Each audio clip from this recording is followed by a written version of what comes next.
What's up, guys? Welcome to Devil's Advocate.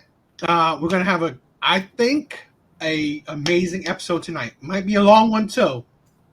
So if it does get long, I'm thinking about dividing it into segments, right? Or like cutting it up so there'll be shorter forms. But we'll see, because I think we're gonna cover some big recent topics that has been happening.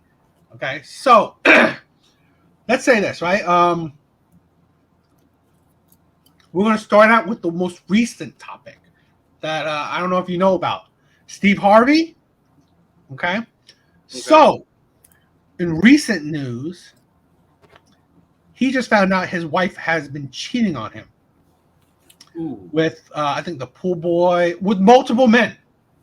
She's been cheating on him with multiple men. Okay. So, let me see.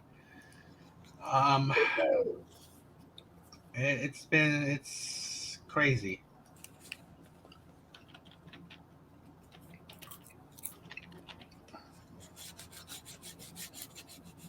It's some crazy stuff.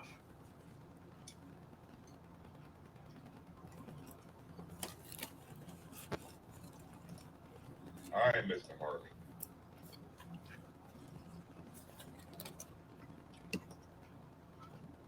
Okay, so this is like a recent article, right? Okay.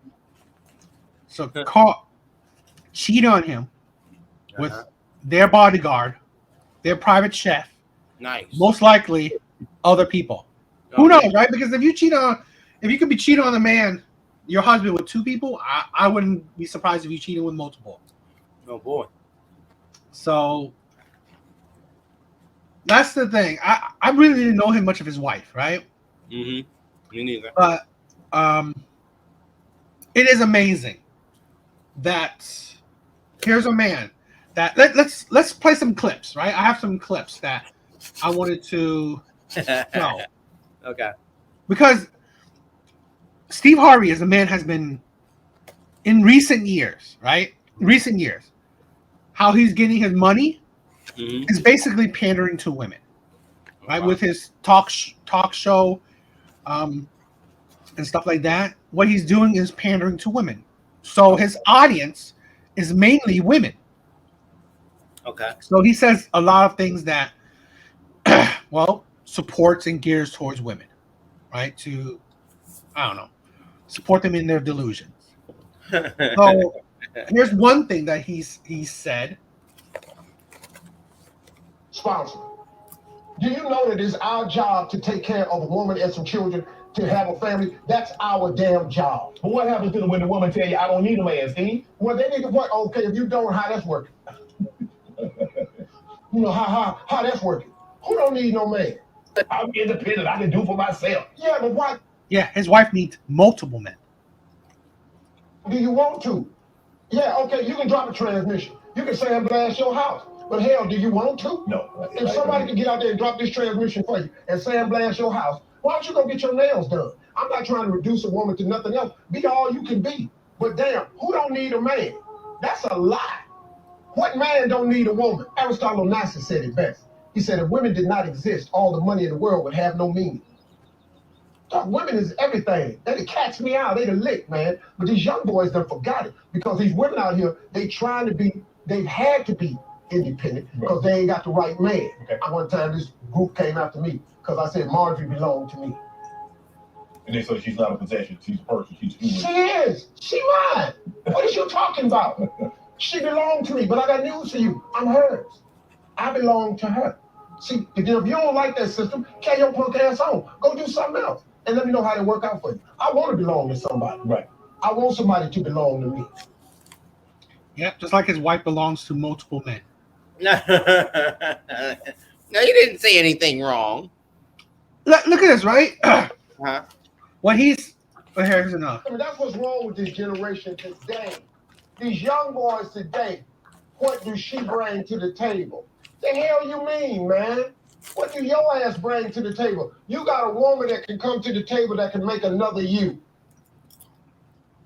What else she need to slide up to the table with? What about your job? What happened to men who were supposed to be responsible? Do you know that it's our job to take care of a woman and some children, to have a family? That's our damn job. But what happens to the when the woman tell you, I don't need a man, Steve? See, like, I just that's the first part of that other thing that he was talking about, where this is the man that's delusional, because you gotta think.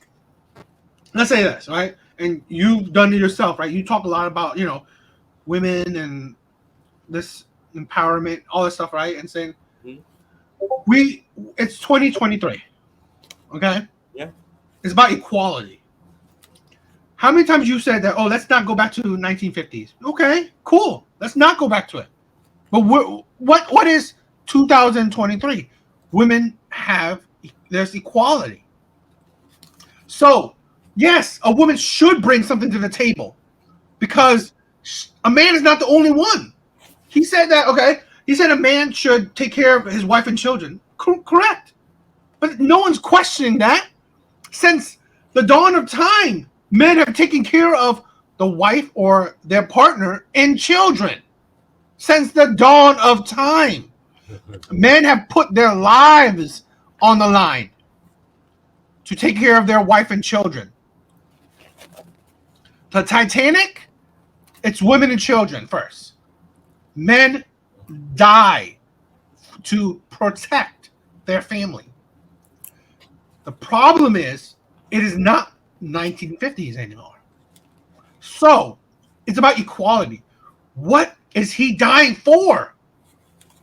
What is a man doing what he's doing for? Because nowadays, how many times do women say a man ain't shit? I can do crap on my own. Right? I can do it all on my own. Great. Do it on your own. The problem is that they complain about doing it on their own. Right? And then they say, okay, and then when a man of this of a new type of man asking, what am I getting for my sacrifices? Okay? Because sex is really nothing much anymore. Because really, truthfully, men can get sex easily. You can just pay for that shit. Okay? And there's hookup cultures. A lot of men, especially the top percent of men, the men that are desirable, right? Really desirable. They get that easily. So of course, why would they even be in a relationship with a woman when most women only offer sex? Or that's the best thing they offer. Because, they don't know what they bring to the table. Because most women say the exact same thing that they can bring to the table. Oh, I can support a man. I can be I can help his business. You know how many times a woman say that I can help my man's business when he's a multimillionaire? Bitch, what can you help him with when he's already done the shit himself? Because a lot of women nowadays don't want to build with a man. They're not creating anything with a man.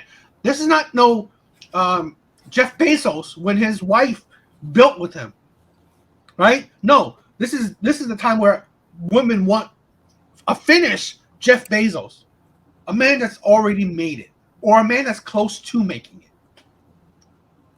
So this is the thing where women this is the problem where this is the dating scene right now, where some men, the delusional ones, the men that pander to women, say a lot of things that women love to hear.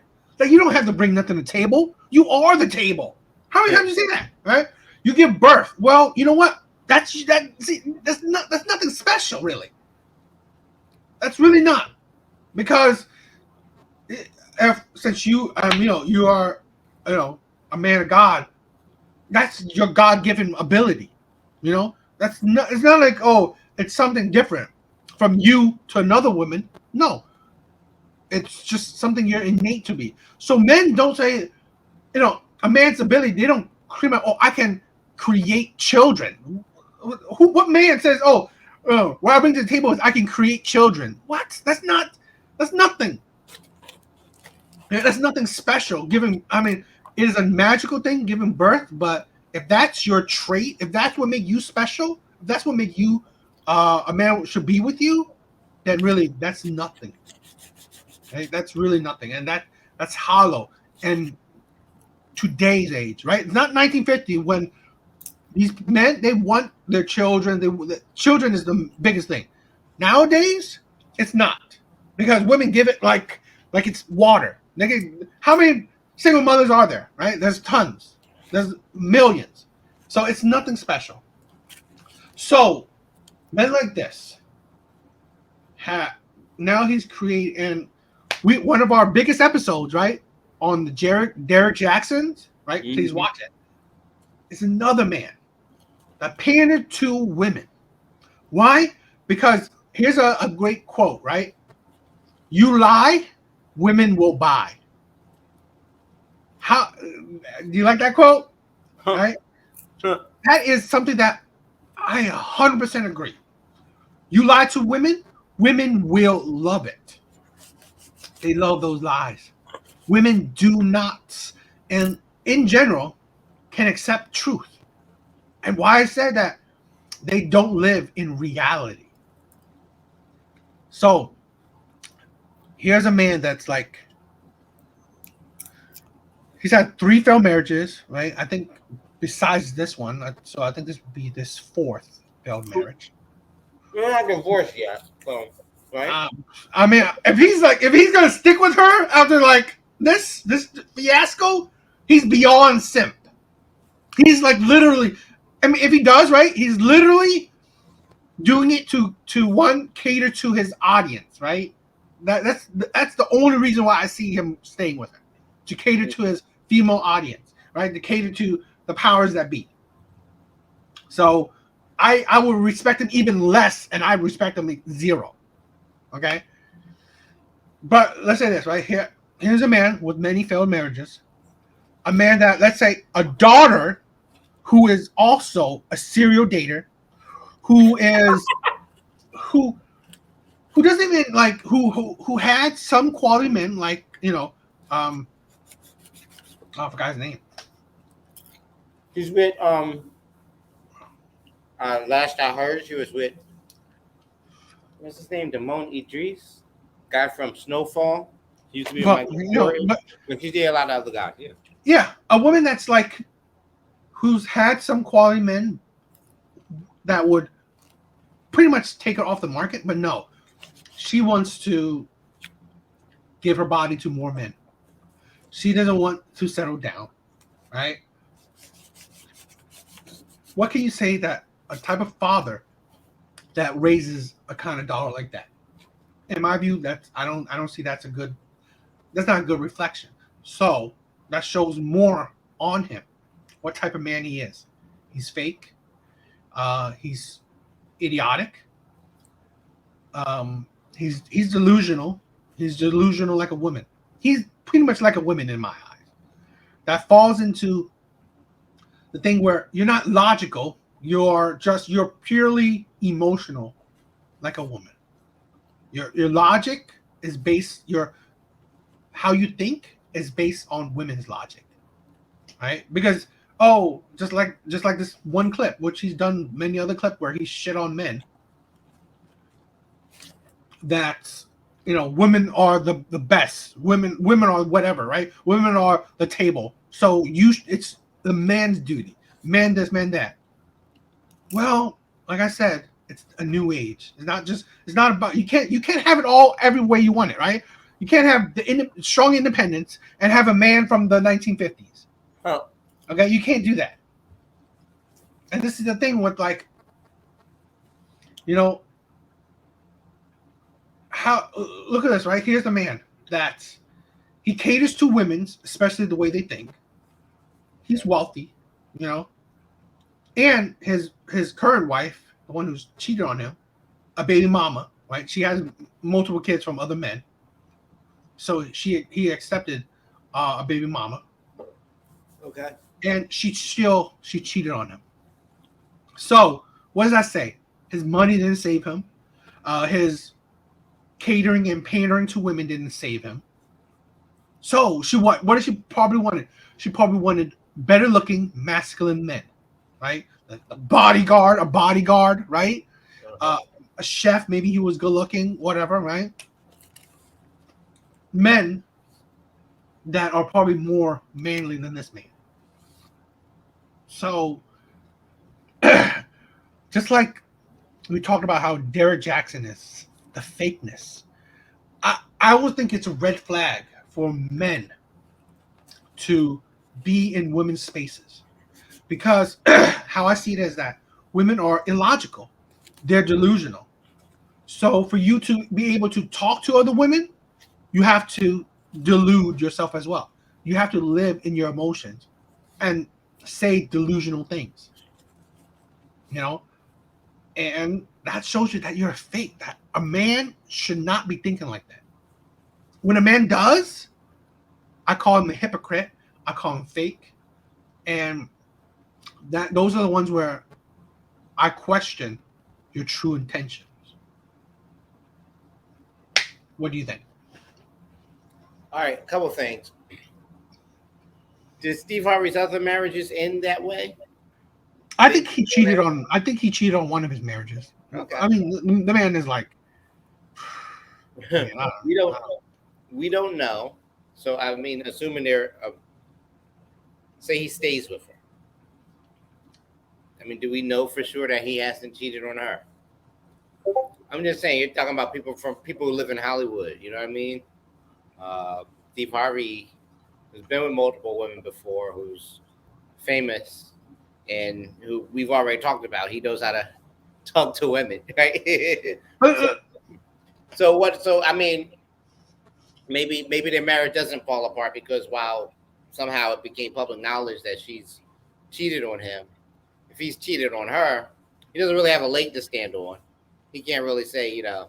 But let's go with that idea, right? Where let's say hypothetically he probably did cheat on her. Hypothetically, that gives him less credence for his pandering.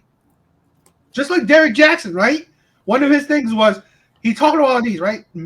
Cheating men are shitty. Cheating, you know, he said these things, right? Like cheating men are shitty. You know, never get with a cheating man. You're a queen. Your women are tens. Women are the table. Shit like that, right? And then he cheated on his wife, the woman that he has multiple kids with. He cheated on her. He did her dirty, and he cheated on her with multiple women. So really, it's like I said, why I was saying like men that panders to women, I think are the most fake men, and that they have red flags, because if they could see the logic in women, again, what I was saying, right? Because they're lying. Those are lies for women to buy. Because women are the top consumers. They're the top consumers of practically everything, right? So TV, like, why do you think, right? Daytime TV, all this like shows are geared towards women, because women are the ones who's watching it. Men, they're very selective in what they watch. Men don't just like watch a whole lot of things. So they're very selective. So they gear towards women because women are the primary consumers of capitalism, which is funny because a lot of women complain about capitalism, but they are the ones who actually push the capitalism wheel along. So why do men actually go into these spaces? Because they're getting money. They're getting paid. Derek Jackson made millions because of pandering to women. Steve Harvey revitalized his career by doing this, by doing the the talk shows and stuff like that. He's at a new time $1 million level because of catering to women. So I think that shows you that the fakeness of it. I hear you. What was I gonna say? I mean, I'm not rooting for his marriage to fail. If you think he should leave her, sure. I don't disagree with everything Steve Harvey says, but I do agree with you that he doesn't deliver it in a way that seems to be. I don't always buy that his intention is to help guys figure out what to do. His intention is never for help the guys. So, like I said, his intentions are to pander to women, just how they feel. women. Like if a woman feels a certain way, he's saying that out loud. Yeah. For women to like, oh yeah, that's right. So like for me, right? You're right. I'm not wishing his marriage to fail. I don't care. I don't care. I mean, I don't want. I'm not saying I want it or I care about it. But what I want to do is that to show it don't make sense for men to go, to follow women's talking points, because in general, most of women's talking points are illogical. They're so rooted on emotions rather than the logic of it, right? Does it make sense? No, it doesn't. But does it feel right? Yes, it feels right, right? Shit like that. That's how women go about it, because they don't care about if it makes sense or not. They care about, does it feel right? So more where I'm going about, like, it just puts more credence. Hell, I don't care. Sticks with his wife. If he sticks with his wife, more like gives more credence that his life, the actions he makes, don't follow the crap he says. Right? That's the thing, right? Propping women, but he's with a woman that let's take it back. Where maybe he's not cheating. He chose a woman that views him as not less of a man, that he's not man enough for her to stick with, and she chose this. He chose this woman to marry, to commit to. Right? And one of the things that we talk about, right, or I talk about, right, the dangers of marriage, right, about no vetting, right, vetting our partners. And one of the things about vetting our partners is, what does she bring to the table? That's the thing, right? That's a big part of vetting your partner. What's of value that this woman is bringing to your table, right? Because on the flip side, you as a man have to bring something of value to this table, to this relationship, for it to be of an equal exchange, or as close of an equal exchange. Maybe if you don't care if it's absolutely equal, but it has to be right for you, right? The relationship, the exchange of value has to be right for you. So that's why it's important to vet your partner and know what quality, whatever she brings is right for you to, invest into this person, because you're investing into your partner. So, you better invest in something good. I don't disagree with any of that. Yeah, both partners have to bring, like I said, I've said it before, like the relationship has to be close to 50-50 as possible. Even if it's not, even if it's not equally, like, you can bring different things to the relationship or to the table, but you wanna both be putting in the same amount of effort to make it work. And yeah, when you vet your partner, you pick a partner who is valuable to you, who can give you the things you need, and vice versa. So yeah, you're not gonna pick any woman. It is true though that some guys, because that became like sort of our answer to their to women. We would say, well, what do you bring into the table? There are a lot of guys who say that and they don't have a pot to piss in.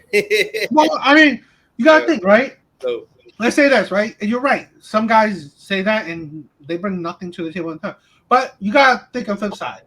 Women will always catch it. So let's say if a woman is going on a date with someone who they want commitment from, well, they're not going to necessarily ask you what you bring to the table, but they're going to ask you what's your education, what kind of job you have. They're going to look at what you wear. They're going to look at what your car you. It's like women already assess that. See, that's what I'm saying, right? This is why I said men and women are different. We talk differently. We think differently. When a man says, "What do you bring to the table?" Why do they do that? Because men are blunt. Men want to get straight to the point, right? Just like if men want to have sex, I I want to have sex. Get straight to the point. All this like that's why foreplay is not really. That's not made with men in mind. Foreplay, right? I want to get straight to the nutting. That's the thing. That's the thing, right? With men, but that's the thing with men, right? Men. That's the thing, right? Where, like I said, men going into women's places, women's spaces, right, to talk about women's issue is illogical because that's not how men talk. Men talk very differently. Men think very differently. They're blunt with it, and they're straight to the point, and they have a different view on life. Men say what you bring to the table because it cuts out the bullshit. So, like a woman, like I said, I was saying, women look at the clothes you wear. If you're wearing a chain, if you're wearing dress shoes, if you're wearing watch, jewelry, look at your car, ask you where you live. Do you live with roommates? They are these questions, right? What education do you have? What job you have? Like these little things to pretty much assess what you bring to the table. That's the thing, right? So on the flip side, men cut out that bullshit and just ask. So that's the difference with men. That's why I'm saying, like, technically, right? If you guys watch this channel for long, I doubt it, right? I'm not saying it's impossible, but I doubt I will have women on the panel because it gets chaotic, it's weird. Just you don't talk the same, and it gets annoying, right? I love talking to other guys because there's no bullshit there, right? You get straight to the point. You get, how you think, how you feel is right then. That's what I'm thinking about, right? So, yeah. Okay. Well, what are you drinking? Oh, Reds. It's funny. It makes me laugh because it's a hard apple ale. Oh, right. You know right. what? Consider hard, but like. Well, I want to do. What I want to buy is like I'm gonna buy. I love drinking cream soda. I love drinking soda. Yeah, it's good stuff. It's good stuff. And they have like the classic ones in the glass bottle. Is that what you're talking about? That's what I buy. Right? What is it? I forgot what it's called. Right? But I'm part of like if things pan out right? I'm telling you, right? If things pan out right, things keep going. If things keep going well, I have big ideas for at least the podcast side. So yeah, it's very big. I mean, like, I want things to be more chill, more fun, more relaxed. Like how I said to my friend here is like, barbershop talk, but like more like men eating, chilling, drinking. Just that's what I'm saying, right? Not cutting hair, but talking, shooting the shit. That's what I'm thinking about. I feel you. I don't got hair to cut. Now, if I'm getting older, I'll probably go bald as well. So I'm trying to like leave it as long as I can. Yeah, I feel you. All right, so I don't know. How do you cap this Steve Harvey thing? His wife cheated on him. So does that mean that he's not living up to all the stuff that he was talking about? Is that what we're saying? Or I'm saying that all the stuff he's talking about is fake. Okay. Right. His pandering to women. Like, I mean, again, I could go on forever, like finding clips of things he's said, but straight off the bat, him saying a woman does not bring nothing to the table, she don't need to bring anything to the table because she gives birth. That's idiotic. Yeah. That's absolutely idiotic. And that's what, I tell you, right? Because women say that. Women say, I give birth. I bring kids. I mean, who cares? How many women are saying childbirth does not make you a god. Okay? So really and seriously, without a man, childbirth stops. You don't have that.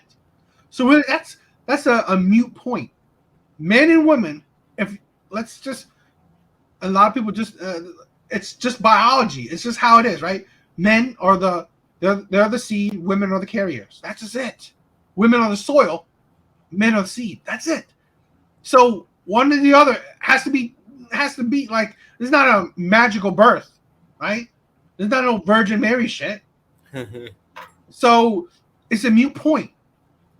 So, and again, this is the problem, right? With women and with men that panders to women. They like to talk about, they like to pick and choose, right? About women having freedoms, women being, independent boss bees, right?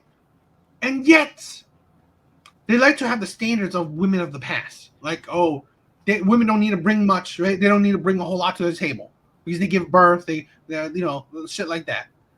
And saying cooking and cleaning. Technically, I saw this clip of a woman, of her a sister, right, looking at her brother's apartment, which is it's not that messy, right? But she's looking around like, oh man, this guy needs a woman. No, he doesn't, because his apartment looks really good, right? But it doesn't necessarily have the, I guess, a woman's touch or shit like that. But that's the thing, right? Men like a woman to cook and clean, but men definitely don't need it. It's not like, it's funny that women think that women are not from the 1950s anymore. So men aren't either. How many men, look at me and you, right? Mm-hmm. We are single bachelors, and we've been living our life just fine. We're not dead. We're not dead in the gutter.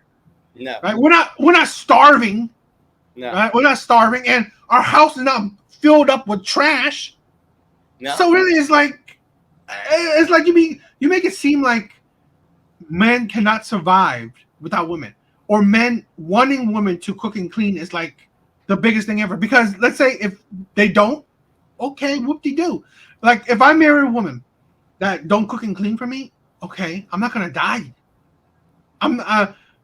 You gotta remember, a lot of things, women cooking and cleaning is a plus. Men are simple in that way. Men don't need necessities. Men don't, right? Men don't need a woman to protect them. Men don't need a woman to provide for them. Cooking and cleaning, and nowadays, it's not even a necessity. It's a plus for men.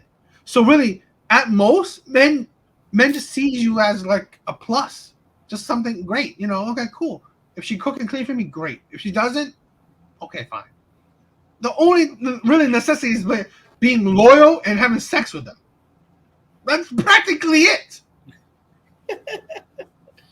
It's like be loyal and be loving. That's it. But women put down, like, men will forever be branded that you have to protect and provide. Provide is breaking your back, going to work, bringing in a paycheck. I hope women know how that feels. The crap of like trying to provide for your household. Yeah. Women know that shit is not easy. Second, protect. I just need to protect you once, and if I die, well, that's more than you can ever do. So really, it's like those are like big ass shit.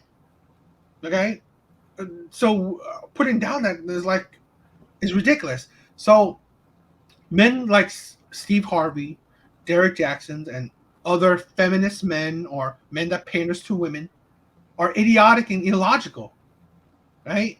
They are the most fake ass men. I guarantee you, a lot of these men are the creeps that back in the day we talk about. They are either cheaters that we talk about. They are either the womanizers that we talk about. Because there are the abusers that hide behind closed doors. Like, these men are so fake. That's the thing, right? And that's why real men have been calling out men like Steve Harvey and Derek Jackson, because we know that shit is fake. A man that agrees with women is ridiculous. I said that. A man that agrees with women is a liar, and he's fake. And that's heavy stuff. I mean, okay, all right. I mean, I like waffles. If a woman also like waffles, if we agree, I am not a fake liar. I'm just saying. That's not necessarily an idea or opinion. I know what you mean. All right. Well, hey, listen. You have said the final word on that topic. That's good. But here, let's end with this one, right? This thing I think is pretty crazy. All right, ladies. Top 7 answers on the board. Here we go. We asked 100 This is his wife. His wife. Okay. Mm-hmm. married women. Some days I'd be willing to trade my man for a really good what? Oh boy. A good what? What did you just say? Why would she even answer? How would they even answer that? Right here. What did you say though? Oh boy.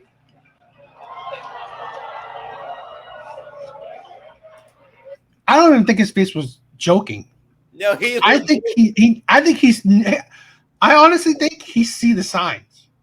Like This is a man that has seen the red flags and chose to ignore it.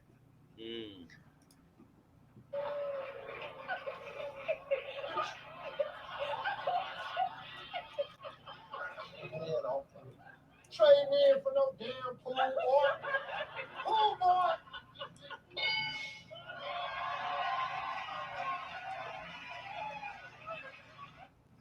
All right. That's I mean, what else can I say? Well, she did. Like this is see, no, sometimes right? Uh-huh. Maybe this is the last word where I'm not hating on women when I say the shit I'm saying. Definitely not pandering to women. But my thing is like I'm holding it. I'm saying the truth about women and accepting the reality. Okay, it's the accepting of reality. Like let's say this right. How I said that I personally believe men have to, and they should protect and provide. They should like let's say you go on a date, you should be the one who's paying. Right? You should be the ones who be a gentleman. You should you should protect the ones you love. Okay? You should be monogamous. You shouldn't be a cheater. I'm not pandering to women, but I see the reality to it. I'm holding people to reality. I'm being blunt with it. You can't. You got to know that the realities, how women act and how women think. Right? They women straight up will leave you for something better. I don't know if whenever, and we probably won't talk about it because but I believe, and you've gone through it, or you know someone who's going through it, is that men can give a woman as much as they can give them, right? Men are not perfect; they're not gods, right? Men are average men. Women will always look for a chance to trade up. Women will always look to betray you or look for the better opportunity. Men or with better D, men with better height, men with better looks, men with better finances, men with better talking skills, and so on and so on. As long as he's better in whatever way she sees, right? That's the logic, and I know it. That's why I said it's not like I don't trust women. I know women. I'm not saying I know women. I'm saying like I have to know how women are. I have to, and that's one of the things where we say I personally say prenup is a must because you it's not that you don't trust a woman, it's that you trust a woman's nature. That there is again, of course, there's women out there that will break that mold, and I hope men will find them. But again, men are not sharing women like that. So really, if you find a woman that does break it, that woman's not having dozens of men. So really, I think women like that are rare. Women that breaks the mold, that breaks the things that are the usual shit. They're rare. Okay. So it's better to understand women, see how women act, right, and work around it. Okay. I hope Steve Harvey have a prenup, but I'm guessing his ass, if he caters to women like he does in real and in his talk shows, if he doesn't have a prenup, his ass is screwed. So you know what? He probably does have a prenup because what you say is his fourth marriage. Yeah, And he's rich, and if he is fake, then the image he puts forth is not the same as who he is in secret. So he probably was like, you know, let me make sure that if this time you don't get all that book money I made. You know what I mean? So let's say. Okay, so on to our next topic. that one, yeah. So in recent days, I think this week, Fresh and Fit. If you guys don't know him, which I think is ridiculous that you guys wouldn't, Fresh and Fit got demonetized, right? Their YouTube channel, which is they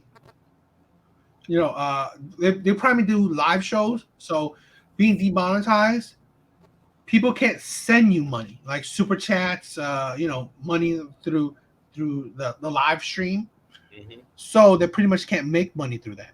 Plus, I don't think they make ad revenues because their content. I don't think YouTube ever likes their content to put ads on their videos. So they don't even get ad revenue. Okay. So I didn't their know money primary is from super chats, right? Money through live streams. Okay. And YouTube has taken that away. Mm. Okay, let's watch a little bit of it. Now, quick question. Go ahead. Well, play the clip first. I'll ask the question later. Okay.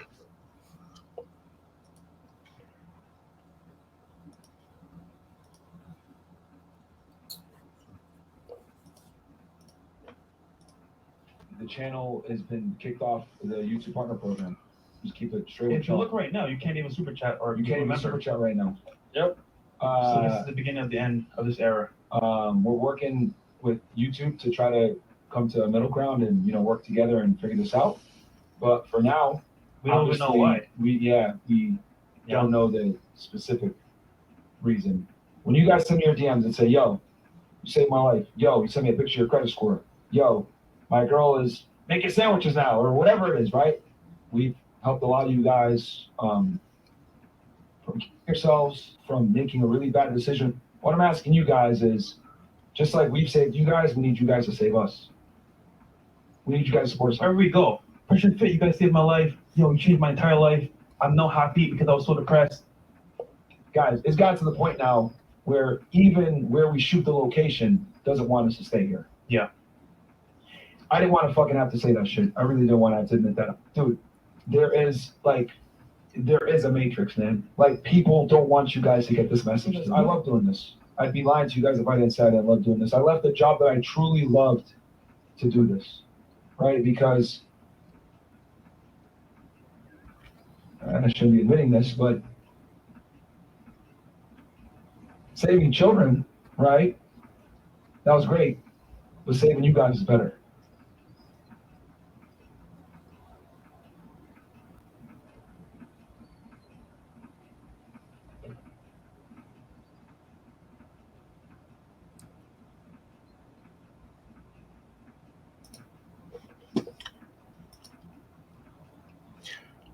I'm gonna talk more about it, but what's your fresh thoughts? All right, so I have my understanding is this happened to them because they had a guest on who kind of like the white guy. I it could be, but I'm hearing is not clear. It's not 100% clear, but I mean it could be that. Well, that's really important to this discussion because so it's not their thoughts about women in relationships that got them demonetized. let me say this, right? Mm-hmm. My view is this, right? And I know who you're talking about. I know the controversy with that guess. My feeling is that this is why I like, let's say, like barbershop talk shit, right? Mm-hmm. Where and how men talk with each other is that how can you push back on ideas when you just don't listen to any other ideas that are outside of your own? So if, let's say, if we're so pro-black, right, and our mindset is all black, or all this, right, but then when you don't hear the other side, what kind of ideas are you trying to talk about, right? Why do you think someone is, let's say, racist?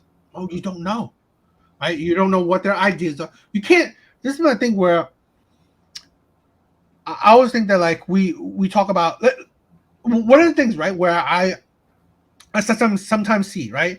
Let's say countries like Japan or China, Asian countries, right? Where they say black people go into those countries and supposedly say that they're saying Asian people are racist towards them. In my view, I don't even think they're racist. I think they're ignorant to it. Because one, what kind of ideas do they get from social media, right? They get what their views on black people or other races from social media. They don't know they don't know people that's outside of their circle. So it's more ignorance than racist because they don't understand the difference. They don't understand anything about it. Where the point is that what I'm saying is, like, these are the things where we don't try to educate, we just try to demonize. We don't try to this is the thing where I believe in 2023 we are more, what's the word, more segregated or more divided than ever. We as a human collective, which is like the craziest thing to me, us dividing ourselves between race, between gender, instead of us uniting, making each other understand each other, right? Seeing each other's point of views, seeing different point of views, helping us educate each other. So let's say if I am a racist, I'm not, right? But if I talk to you, I hope that you educate me, destroy some of my stereotypes, the views I have on races, and destroy it in a logical way. Break my mold, right? This is the thing where we should. What if, like, we're not just breaking the mold with each other, but what if this is the point where the power of social media, where how about we break the mold of someone else, right? If someone else is viewing it, that they are racist themselves, but they're hearing the logic and like, you know what? Although the person that is on the show did not change his views, but what if you change the view of the audience? That's the important things that we don't like. One of the things, right? Let's say the Democrats and Republican thing, they don't sit on a table and just talk things out. No, they sit far apart and just like shoot shit at each other, right? So that's why the thing is, like, you hear all these like divisive categories: leftist, right wing, like black, white, men, women, all these divided things, right? Instead of human collective. Now, again, what YouTube does is what YouTube does. I'm not talking about that. But I think it's crazy, right? That we can't, the point of having, even listen to people you don't like. Like, let's say if I listen to a Democrat, I don't like him, right? But I'd rather listen to him so I can hear his point of views. and see if I can if I agree with it or I still see the delusion or the illogicalness of it. But I'd rather listen to it and then be ignorant to it. So I'd rather listen to, let's say, a black man's, right, his views on life, his views on what society is, where if I disagree with it, I could counteract it. But if I don't, I could probably, sympathize, understand it. This is the point where we have conversations and talking to each other. And, that's the thing where we're so sensitive, where I don't know, back in our days, right? How many times have I've had people just bust on me, right, about my being Asian? How they do the Asian talks, right? But back in our day when I was young, I'm busting back on them, right? You want to say racist shit to me? I'm gonna say shit about you, right? We like back when we were younger, we are busting back on each other, and I'm telling you, I don't know if you remember, like we see some racist shit when we're young, but it's like we're not sensitive to that shit, right? Because one, you have to know the person. If you're coming at it with malice intent, that's different, right? That's why I don't believe, let's say, the Japanese, the Chinese, all this shit, right? They're coming necessarily, I'm not saying all, but necessarily coming with malice intent, but I think sometimes with ignorant intent, where they don't understand, right? And that's the thing where I see, like, I wish society understands it more, where who cares who cares what's on social media is about you yourself. What I said, right? I like Fresh and Fit. I do not agree with 100% of shit they say. I don't. But that's the point where I'd rather take their information because I'm an adult. We're adults, right? If you decide to listen to them 100%, well, that's your thing, right? Because you are an adult. You do what you want to do. And if you be stupid because of what other people say, like, what's the saying, right?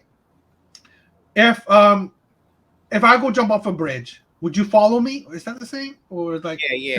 If your friends jump off, you're gonna jump off a bridge just because your friends do it, something like that. Yeah. Yeah. So really, it's like that's exactly the same thing, right? If I say women are, if I said women are stupid, well, would you automatically agree with me? Well, that's up to you, right? So I mean, like back when you said, right, early on, one of the things you said about you were about how the Fresh and Fit's talking points can affect, let's say, certain men to be really misogynist, really toxic. I understand that, but I also understand that at the end of the day, we're adults.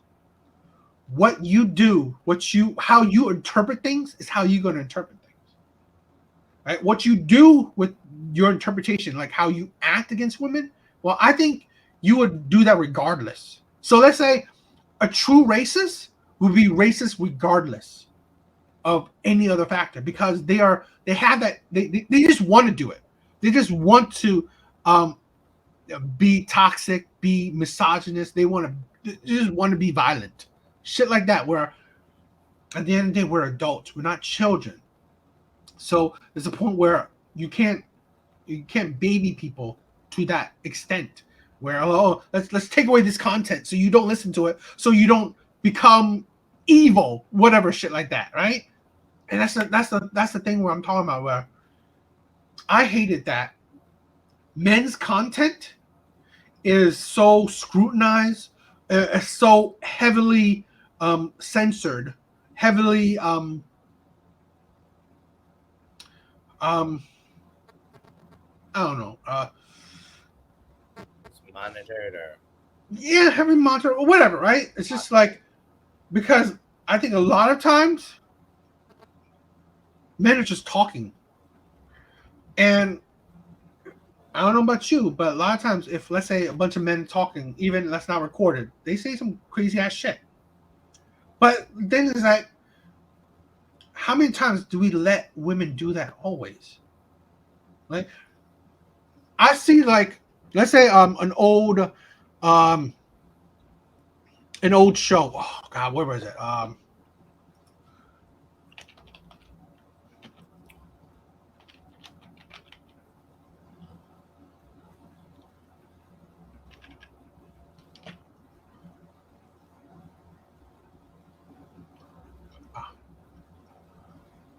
Look at this. These men are important. Like for what?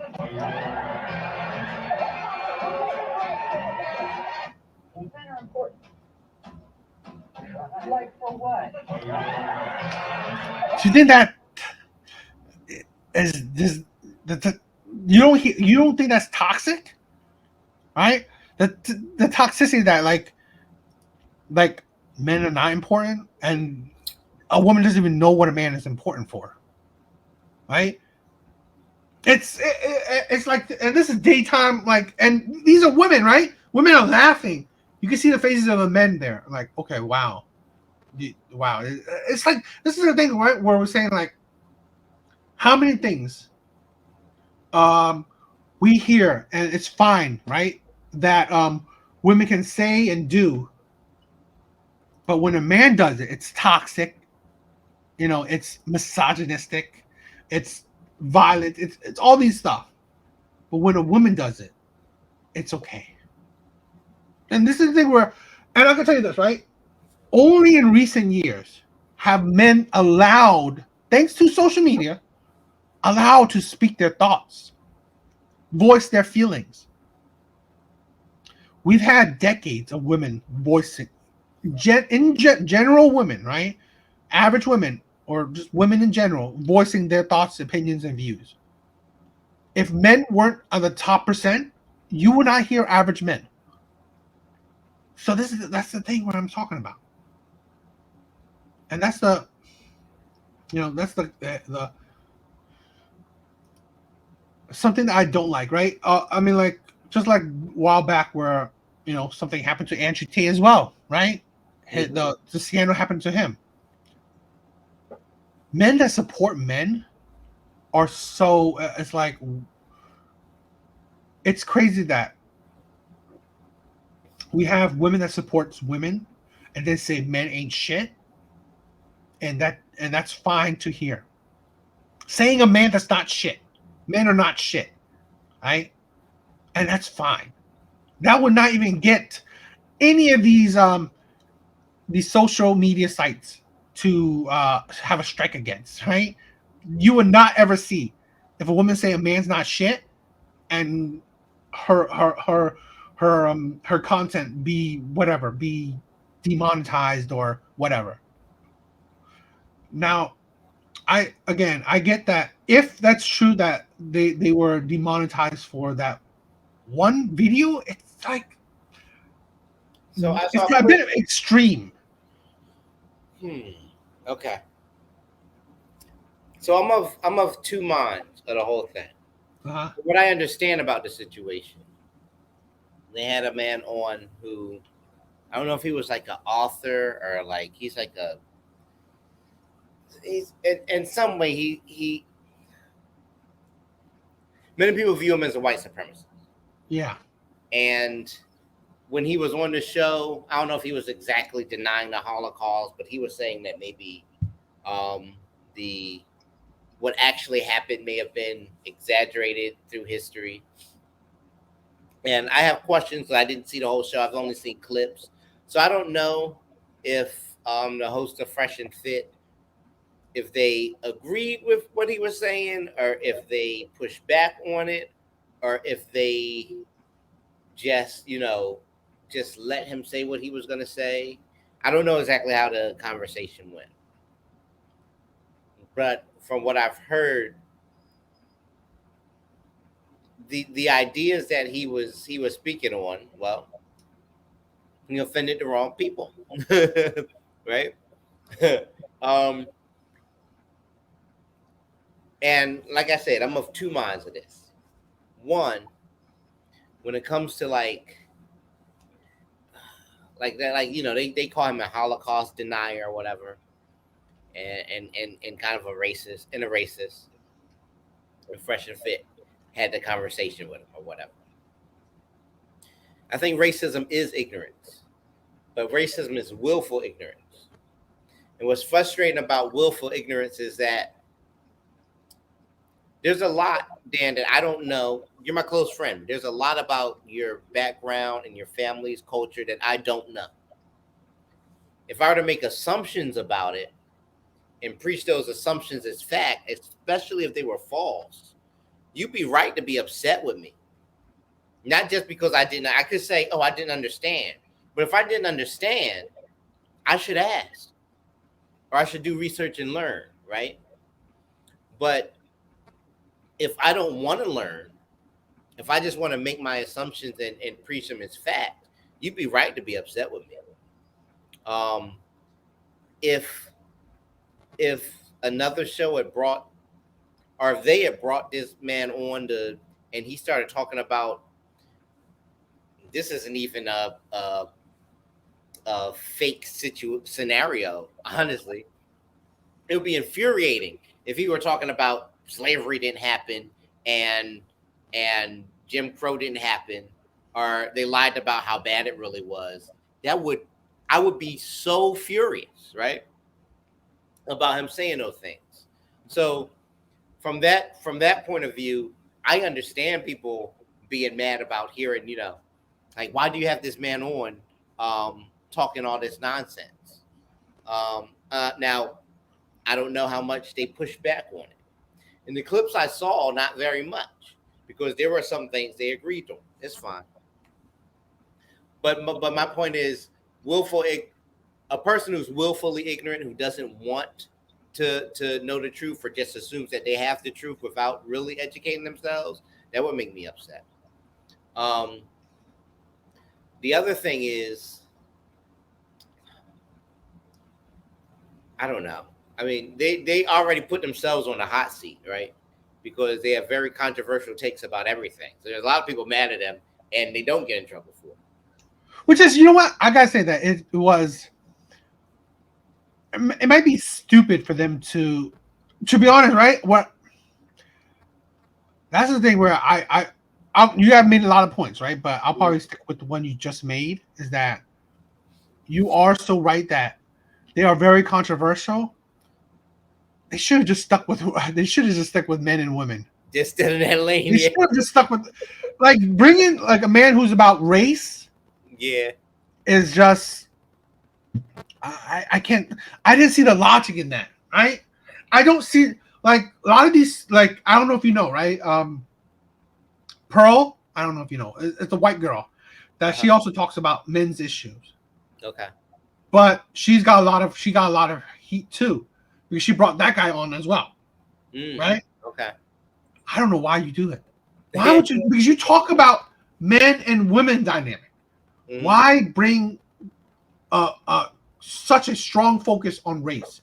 I mean, unless you're talking about, black women and black men, that's different. But no, you're talking about just the culture of black people. It's like, or the culture of Jews or whatever, right?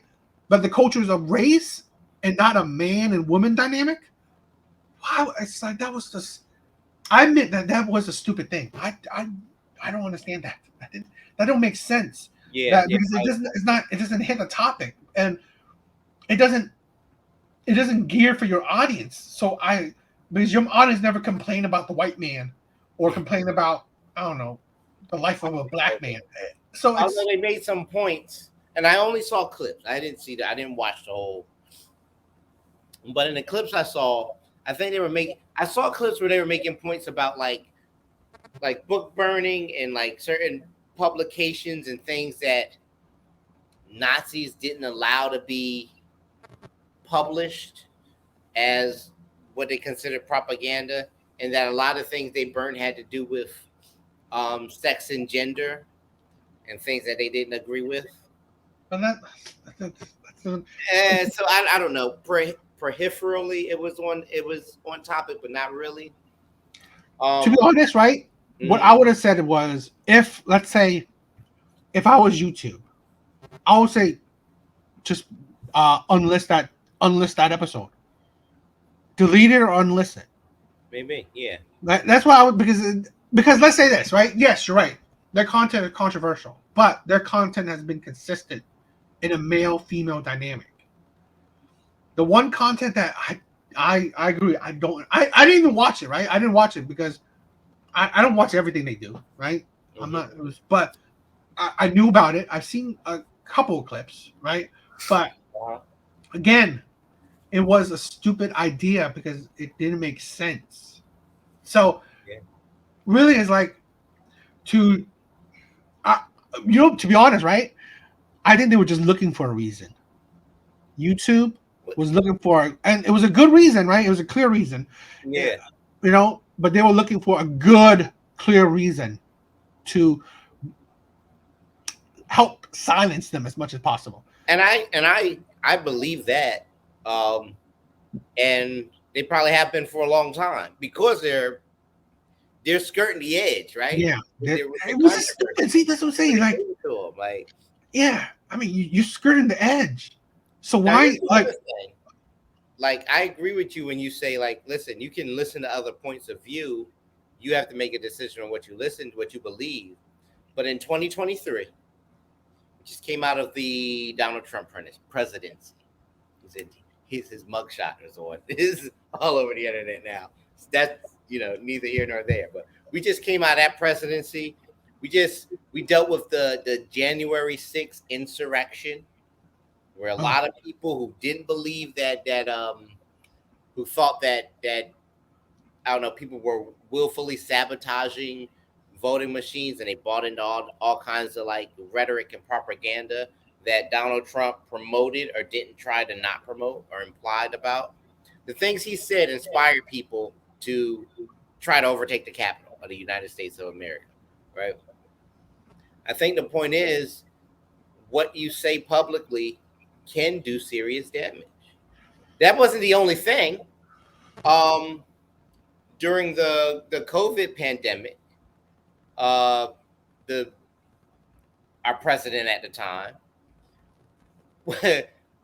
was not conclusive, wouldn't support people taking the vaccine completely, right? And allowed a lot of controversy to fester over whether it was real or whether it was a conspiracy or whether people needed the shot, which could have cost other people their lives, right?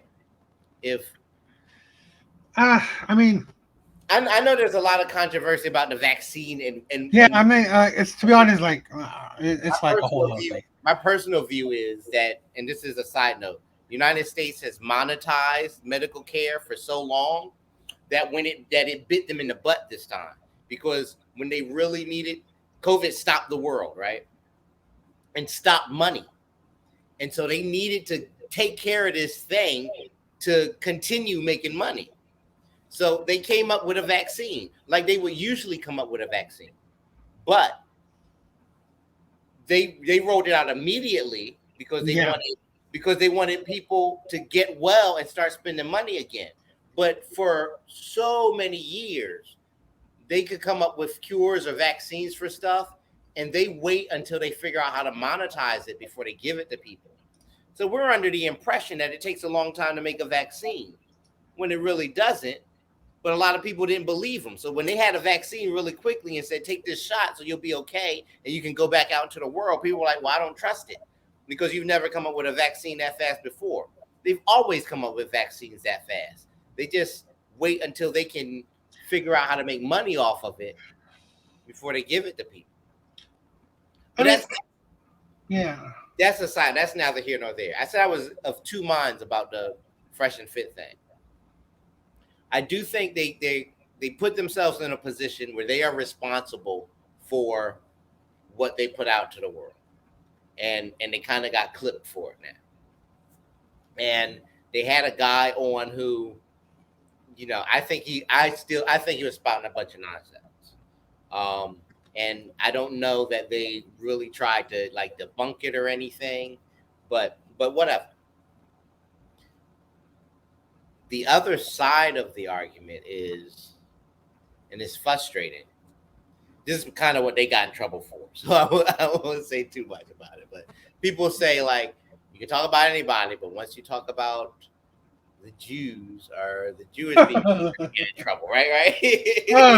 And recently, Kyrie Irving, right?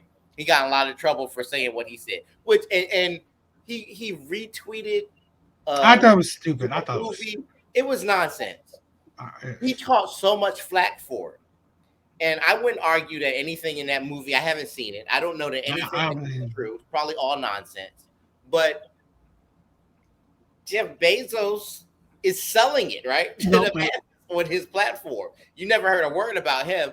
Kyrie Irving caught a lot of heat for just putting out a tweet about it, right? So it's a little bit frustrating when, especially as, I don't want to make this too much about race, but as a Black person, when you see another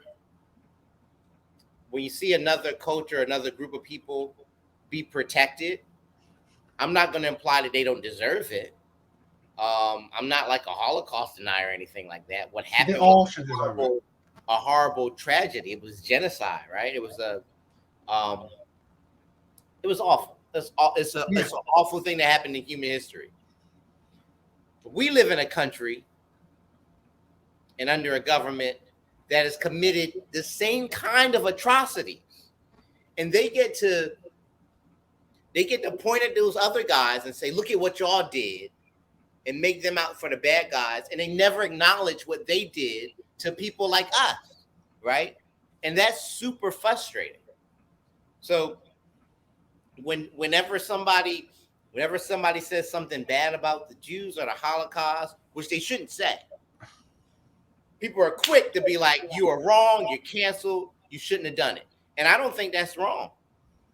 But I don't feel like the response is the same when they're talking about us. In fact, our own government in Florida right now, they're literally pushing lies and blocking true education about history. They're banning books that talk about what really happened during slave time, what really happened with Jim Crow. They're redesigning their educational system so that slavery doesn't sound so bad. And they're going to teach children that, one, it was necessary, that keeping slavery was necessary to keep the country together. Nuts. That, two, Black people somehow benefited from being made into slaves because we learned trades. Like, it's not. It's the kind of stuff that if it's what the Germans did. It's what the Germans did, and it's what we point to them back then. Nazis are the bad guys in every movie, and Hitler is the ultimate villain in history, right? Americans did the same thing to us, and in ways they still do it, and not just Black people. Then you know that there was mistreatment of Asian persons of color in America. They murdered the natives whose land they stole, right? Their atrocities just mount, and they don't have to pay anything for it, but they get to point to the other guy and say, "Y'all are bad." And anytime anybody brings that up and mentions it, you get to jump on them and punish them. And I'm not saying that it's wrong that they punish them. I just wish that we got the same treatment. So that's frustrating. So I don't know. I feel like Fresh and Fit, they got themselves, they made their bed, and now they kind of have to lay in it. But I don't know that it's fair. No, see, so for me, it's like this, right? How it's all. I think it all goes into one point, right? The things you talked about in the beginning to the things you just talked about is that we live in a country, and I think now is the time, right, where we live in a country that with social media, we have the power, true power of freedom of speech. And we should have the true power of freedom of speech. So, although I think it was stupid that they have that type of guest on because it don't make sense for their content. But I think the point is that have it on there. Let's say this, right? Hypothetical, there was a channel and it's a racist channel, right? A white guy spewing all these racist content. Okay. You keep it there, right? Use that as content. Let's say if you were a Black creator, use that content so you can debunk it. Take those. This is the great thing about. Let's say one of the things that I love about or YouTube does it too, but like TikTok, right? Mm-hmm. How they can stitch, right? Stitch content or duet other people's content. is that you can have, let's say, I have a racist guy talking, saying something so racist for a few seconds, and then boom, it's me I'm talking about. I could say, that's stupid. That don't make sense. This is why it don't make sense. This is why it doesn't make sense, right? That's the point where I say that, just like, let's say, Democrat stuff, Republican shit, how people say, like, you have a Republican saying universal health care is shitty. It should not be, okay? That's the tagline. And then a Democrat saying, no, it should be that because it is, but that. That's the thing, right? Where I do understand, right, that if you're racist but willfully, ignorant, you don't want to learn. I get, but at the end of the day, right, we're human beings that have free will, we're adults, we do the shit we do, right? Why do you think that there's, punishment for killing? It's because we're trying to control other adults from doing not other shit, to do certain shit. But at the end of the day, is that adults will do what they will do. People will do what they will do. All you can do is that you can control yourself. Where, let's say this, right? Where I want I love, right, women talking, right? I love content of women saying the shit that they say. I love it, right? I want it all day, right? Have all the women talk all the crap they want. Why? Because I can use it as content. I can use it as sharing my point of views, where I can share my views to other like-minded people. So at the end of the day, let's say the things that Trump did, right? Trump, what he did was he brought the people that had those views already together. That's it. Because there were people had those views. So let's say if you believe Trump was racist, well, and he brought these racist people together, well, those people were already like that. So it wouldn't have changed those people, right? It didn't change those people. They were already like that. So what I'd rather do is that, okay, we have these people. The best thing we can do is counteract them with, you want to talk, then I'm going to talk too. You want to say this crap, I'm going to counteract your crap. Because I sometimes, like, we're not back in the old days where if you hit me, I want to hit you back, right? If we have a disagreement, it's going to become a fight. But now we're in the world of more logic, more, I guess, scholarly in a sense, right? Where, fine, if we have a disagreement, let's disagree. This is one of the things why I like you on the show, where you don't 100% agree with me, and I like that, because so we can counteract each other, where we can talk about each other's viewpoints, right? Where if we can, right, change each other's viewpoint, great. If we can't, we agree to disagree, right? That's how I'm talking about. That's how I want it. So let's say if you were racist, okay, hopefully I could change your point of view on something. If you can't, okay, hopefully maybe you could change my view on something, which is crazy. Change my view to a racist view, right? It's crazy, but this is the point where I love debates, right? I would never call myself an intellectual, but I'm a person who has my own viewpoints, my own opinions. So, but I'm not a person who's concrete, right? I'm not concrete in my views and opinions. Because I can tell you this, it's funny, it's crazy. A few years back, I was a clear Democrat. Straight up Democrat. Okay? And then a little while, I was kind of Republican. And now it's like, I don't care about neither of them, right? It's whatever, right? Or I can say that I was like really left wing, then become more right wing, then come conservative. It's like, for me, it's like, I just like logic. If you make sense to me, that's great. That's all I'm asking for. Just make sense to me, right? Say in a way that, you know what, I can agree with, and I can't think of what to counteract with. So let's say the guy said a racist thing, right? He said I don't know, black people love chicken. Like they love fried chicken. Mhm. Well, if you disagree with it, well, counteract it. No, I was like, no, I know some black people that love hamburgers, right? I mean, like, statistically, right here, this statistic says 54% of black people love hamburgers more than chicken. Okay, then you just, this is the thing where, well, like, where I said that the difference between women and men. Women will throw away logic out of the window and stick with their feelings. No, I feel it. No, I feel black people love chicken.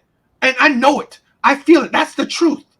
No, I just showed you a stat that says this is the majority of black people don't. No, I still feel it. Well, then, see, that's what I'm saying. That's the thing where you let that clip, which is great with the internet. Shit will live on forever online, right? If you, like, you know, the crazy shit that Trump does will live forever online. So you could, let's say, if you were someone who's avidly against Trump, well, you have a catalog of clips you can use to make your content with, to say your talking points. But that's the thing. I'd rather live this, like, let's say if those clips weren't online, and then you say, oh, Trump this, Trump that. Well, prove it. Where's your proof? Right? You told me Trump said this. Prove it to me. Right? That's the thing where I prefer how men talk. Right? So if that guy was, and again, I think it's stupid because Fresh and Fit they're not about the race. So they wouldn't even have counter arguments to him because they don't know much about race. They don't deal with that. So I thought that was stupid. But like I said, like, keep that thing online, right? So someone else that is more logical in the race talk can clip it and counteract that, right? Because like I said, we live in a day and age where everyone has voices. I mean, let's say this. I'm not saying me and you, but like, let's say people like Fresh and Fit, or I don't know, any kind of creator you want. They are a newspaper of their own, right? They are the newspaper of, like, olden days, right? They are the pamphlets. They are the books of olden days where that's how you spread the news, or not news, but spread information out to people. You know, that's what I'm thinking of. Like, I'd rather have those content out so other people can have conversations on it, because it's like a lot of things. I feel like that's the part where we're being willfully ignorant, right? That's where I think we're being willfully ignorant because I don't want to hear it. I don't want to listen to it. No, my views are this. My views are right. Black people this. Black people that. I don't want to listen to any counter argument. Well, then you're technically not changing anyone's mind who has those views, right? So there are, let's say, a 13-year-old white kid in, I don't know, Mississippi who thinks that shit. But you have that clip right there of that guy, that racist guy saying that shit. Then you saying that, no, this guy's wrong like that. How I can prove it? This is wrong. Look at the statistic, right? This and that. Maybe, and this is a maybe, you could change the view of that white boy in Mississippi, and like, wow, you know what? I thought black people love chicken, but you know what? This man really told me that no, in general, the majority of black people don't like chicken. That changed my mind. And he showed stats. I can't argue on that because he showed that is true. He showed that there's logic. Where this is what I'm saying, where I feel like at sometimes where we let the people decide instead of we're puppeteering, we're controlling it, because controlling information, I think that's where the problem lies. Because just like cops, where they control body cams. No, I personally think if it's not an active crime, all body cams should always, after you finish, after it rotates the system couple months should automatically go out to public. Like they have a Twitter account that always, or a TikTok account that publishes every new information should be let out for the public to view, right? For them to decide. That's the thing where we're not, I don't know, living in North Korea, where our government controls the information we would receive. So it propagandas, it gears the information to what you want. Because I think, let's say you're pro-black, I think your views should be challenged, right? Maybe we'll shake up your views that, hell, like I said, what about, black on black crime? Okay. Challenge it. That's what I'm saying. Like, challenge people's views. That's what I'm more saying. Like, that's why I'm more at it. Like, again, like I said, I don't agree. I thought it was stupid for Fresh and Fit to have that person on because it don't make sense for their content. But on a bigger scale, with a lot of things you were saying, right? You said more than just Fresh and Fit shit. Where I think we should challenge each other's point of views, right? That's where I think like more the intellectual conversation or more human conversations, right? If I believe something that's maybe racist in your eyes, challenge that view for me, right? And if let's say if we're, and this is the beauty of like social media content, right? If you don't change my view, maybe you're changing someone else's views, and that's the magic of it. That's the beauty of it, right? So now that I don't disagree with you, but here's where I think that gets messy.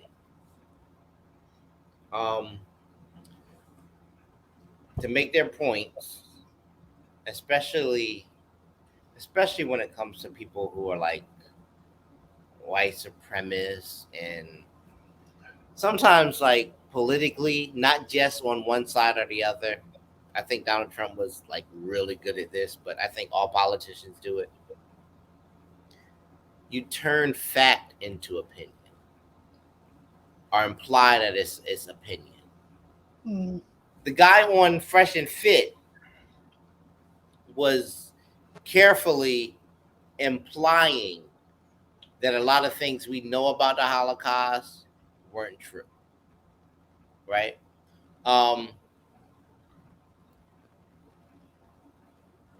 During the COVID pandemic, Donald Trump would say, well, maybe this and maybe that. And then the doctor who was actually working on getting the vaccine, that people would come out and say, no, actually, this is the actual fact, right? You might say a fact, and if you say a fact, and I'm like, well, I mean, you just gave that example. You give a fact to a woman, and a woman's like, well, no, I feel in my heart that this is, right? That's how a lot of these like untruths and harmful thoughts sort of get out. Now, there's two problems with that. One, if a person implies that a fact is actually an opinion and people start to believe them, a lot of people start to believe them. And I may try to debunk it, but I'm not someone they're a fan of. So let's say the white kid in Minnesota who follows so-and-so who spouting racist nonsense as fact, or implying that things that really happened didn't happen. That kid watches his channel, right? I may make a video to debunk it. I may do my best to go viral. That kid may never see it because he doesn't care about me or my opinion. He doesn't watch me, right? So I probably won't change his opinion, or a lot of the opinions of people who watch what they want to see and hear what they want to hear. Here's the other problem. I don't know why that's my responsibility, because I didn't make the mess, right? If, for instance, for everybody knows about what happened in Tulsa, Oklahoma in 1921, right? Whole town, they called it Black Wall Street because it was black people being successful on their own, right? Spending their money in their neighborhood and upbuilding their businesses. And white police and army came through and burnt that town down and murdered hundreds of people, right? Yeah. And the next day in the newspaper, there wasn't a mention of it. And there wasn't another mention of it for 80 years. 80 years, bro. A writer, Ta-Nehisi Coates, had to write a description of what happened. And it's only recently that it's come back in. It's only in the last 20 years, and that's fairly recent, that an atrocity like that has come into the world's view, that we all know what it is now, right? That people are actually writing about it. There was a whole show, the Watchmen sequel, the HBO miniseries,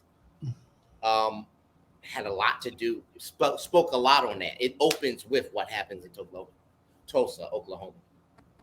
It's a fact that happened, but they hid that fact and didn't talk about it and pretended it never happened, and then pretended it wasn't a big deal.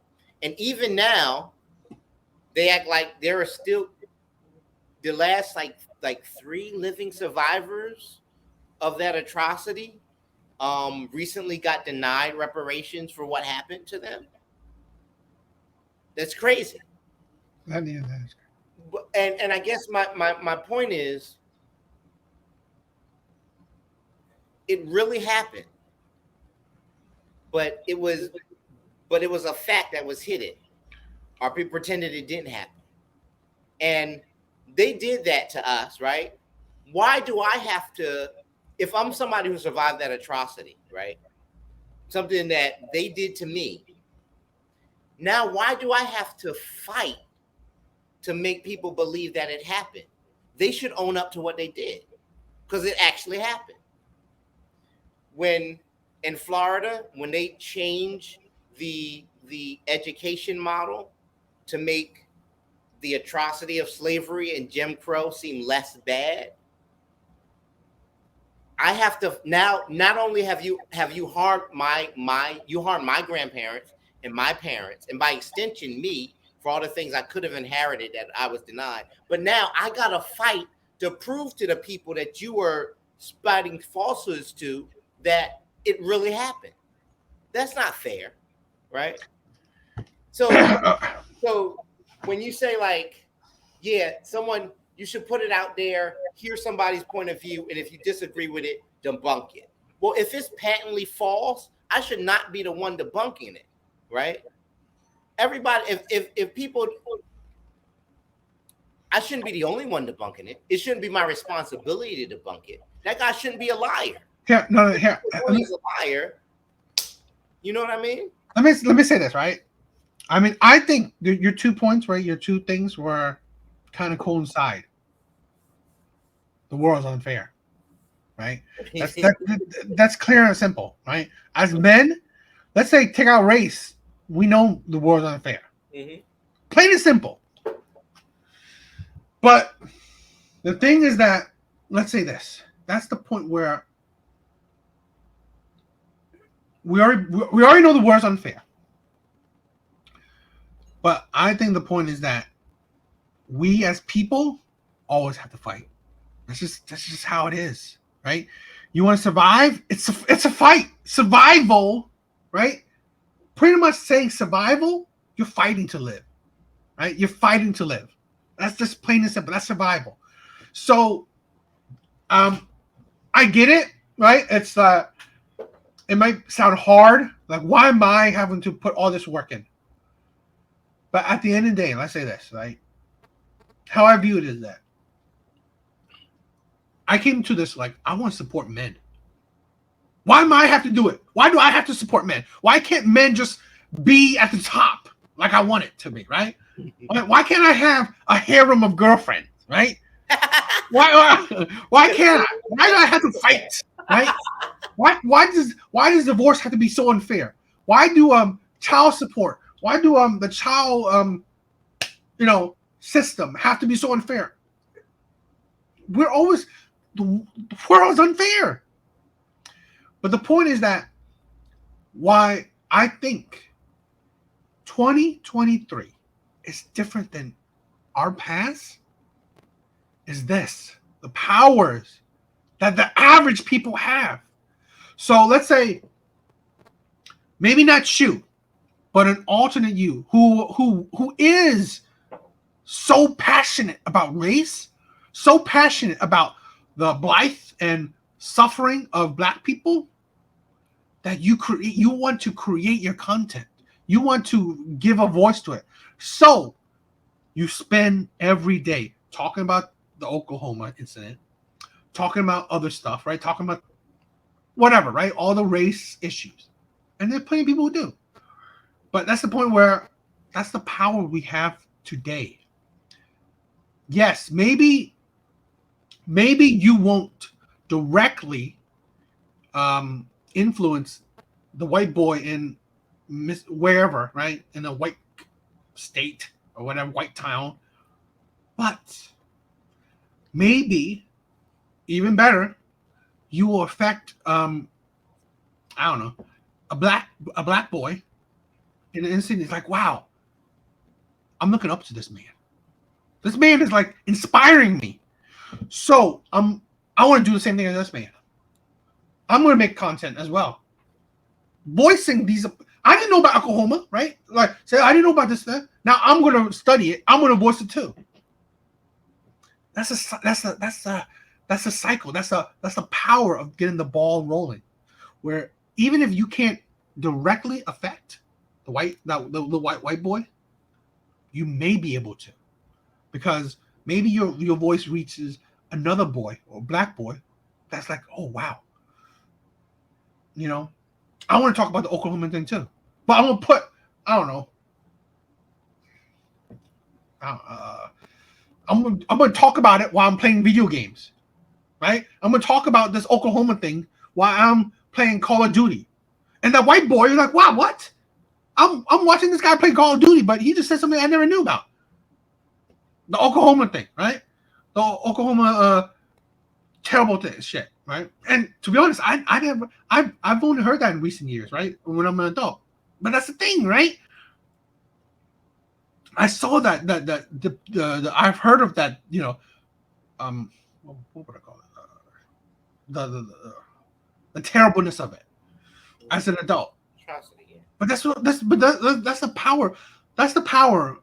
Why I'm passionate about this, right? Well, I'm passionate about this shit. Although I'm not getting, you know, crazy views or barely anything, but I'm hoping that at the end of the day, we can only do what we can do. We're not. I've never thought of myself as the leader of men, right? Nor I doubt you ever think yourself the leader of your black race, right? But it's like the power of what we have today is that we can voice our opinions. You think, minutes, the thing that you just felt, right? The thing the passion you just spewed out right now, right? Well, look at that. You are able to voice it out to other people. And I think that's magical. I think that's powerful.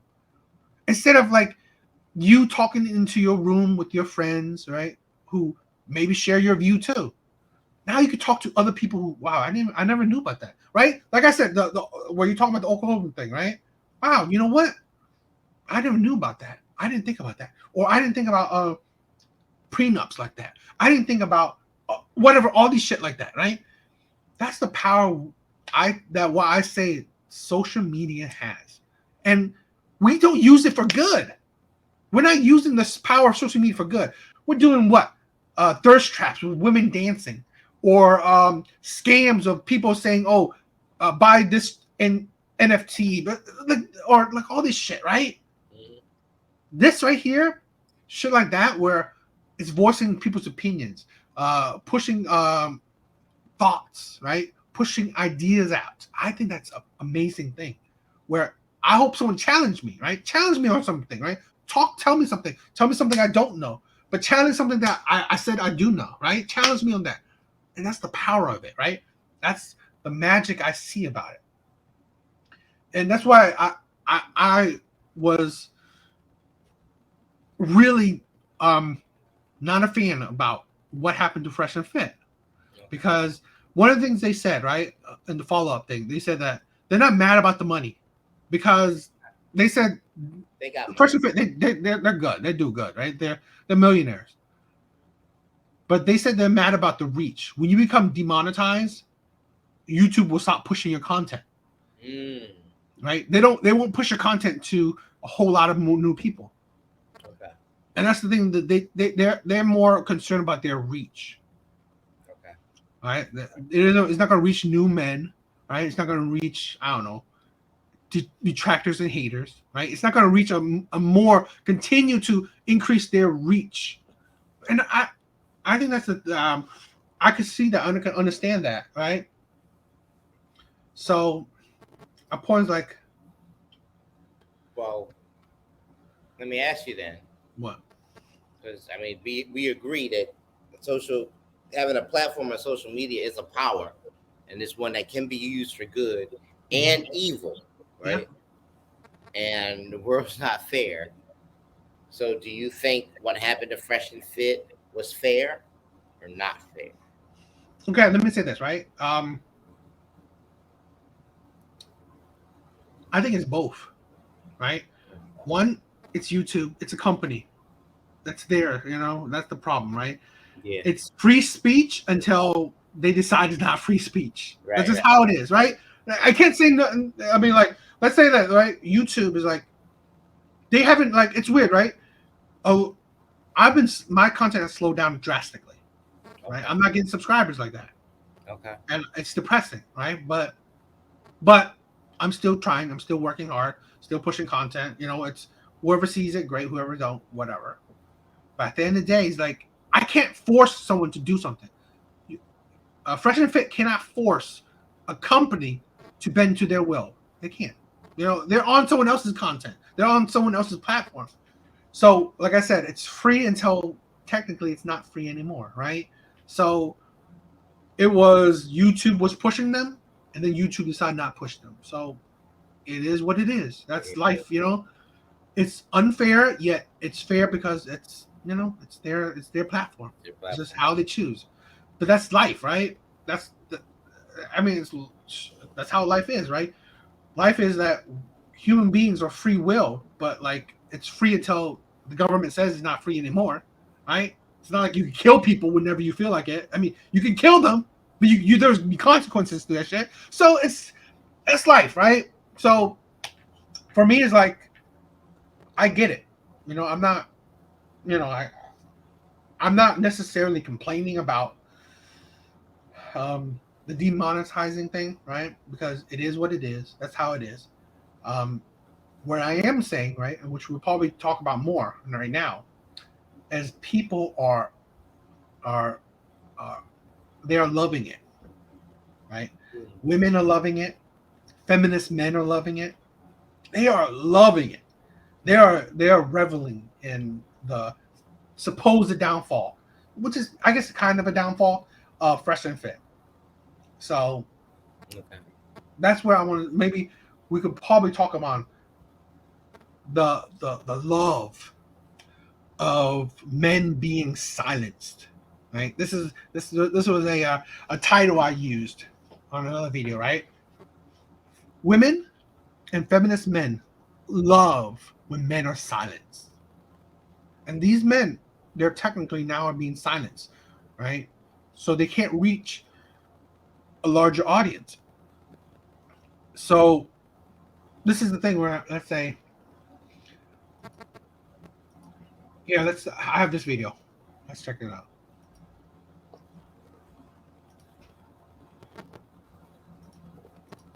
Here, because not only did Fresh and Fit podcast get demonetized on YouTube, but also I got this article from Media Takeout, and yeah, I fact checked it. It's accurate. Man, we got a very important announcement for you guys. YouTube partner program. Just keep it strict grounded and work team. When you guys send me your DMs and say, "Yo, helped a lot of you guys." If you actually read through the community guidelines on YouTube, they have violated those community guidelines numerous amount of times. That includes the promotion of the attacks on women. Okay, and I'm not even going to go into the details. You know exactly what it is that they talk about. Which is stupid. I don't know what they're talking about. Okay, what did she say? Attacks on women? Attacks on women? Okay.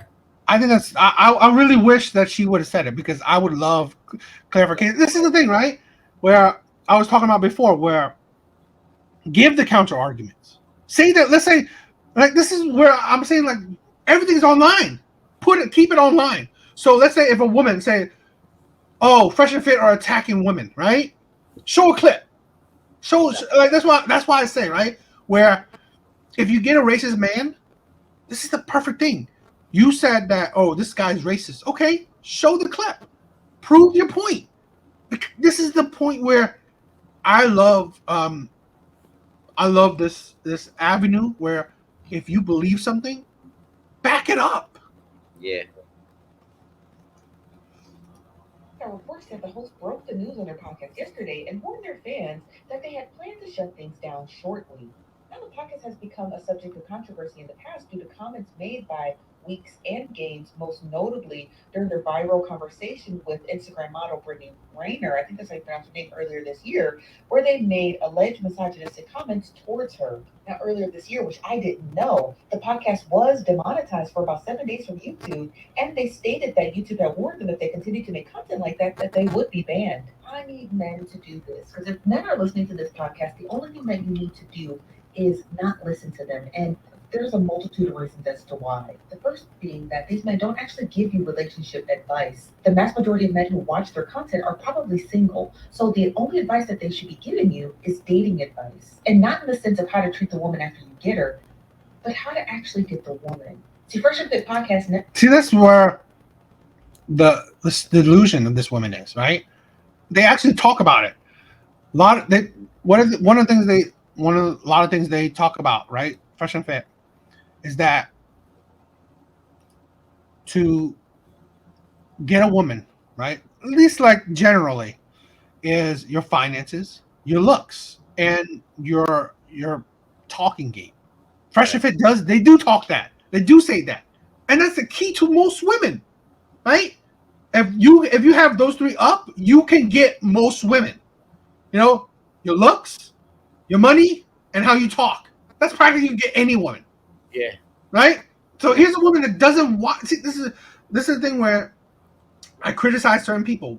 You know, like in the beginning with you, like you only watch clips, and that's all you get. If all you get from the people are clips, then you don't know what you're talking about, right? When you get things out of context, that's the delusion of women. Because I feel that. I feel he's misogynistic. I feel he attacks women. I don't have proof of it. I'm not showing any proof of it, but I feel it. I feel how he does that. That's what I'm saying. It's the delusion. Never actually teaches men the art of dating, the art of courting women or getting women. They only give you the aftermath of once you obtain the woman and what to do. They don't just only give you the aftermath. With her then. So instead of sitting around listening to people like this who have no proximity to women or probably haven't touched a woman in years, what men?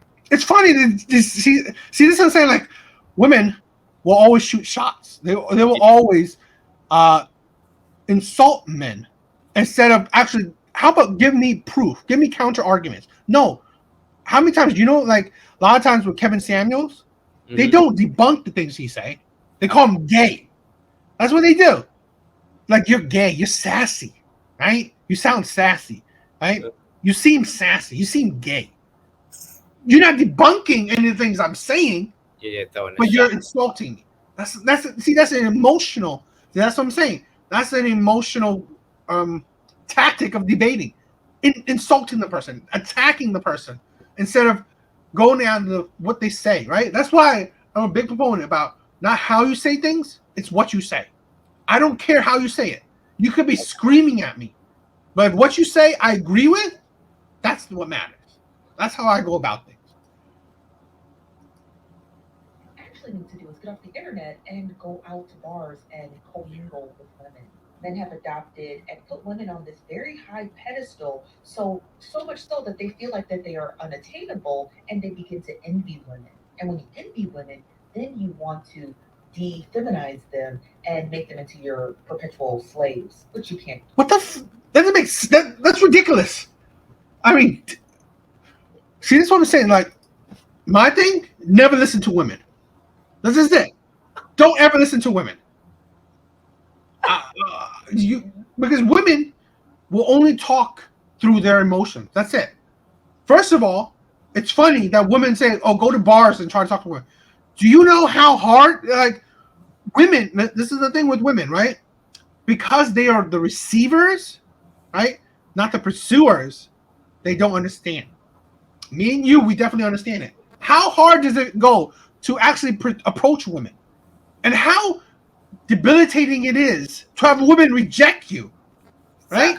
Yeah. It is. So this is the delusion of women right here. Here's another woman that, and she talks about other things, right? I think she talks a lot about celebrity news, and I'm fine with that. So this is the thing where I think you're stupid for talking about things you shouldn't talk about.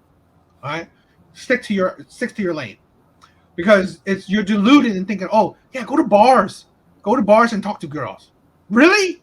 Because those are the places where they actually reject you and ignore you. Yeah. That's If you don't, let's say that if you don't meet the requirements of what I just said, the money, the looks, the talking game, which Fresh and Fit have, they have, I guess, kind of teach, or they kind of, those are their talking points, right? There's a lot of things that they help improve men in a lot of things.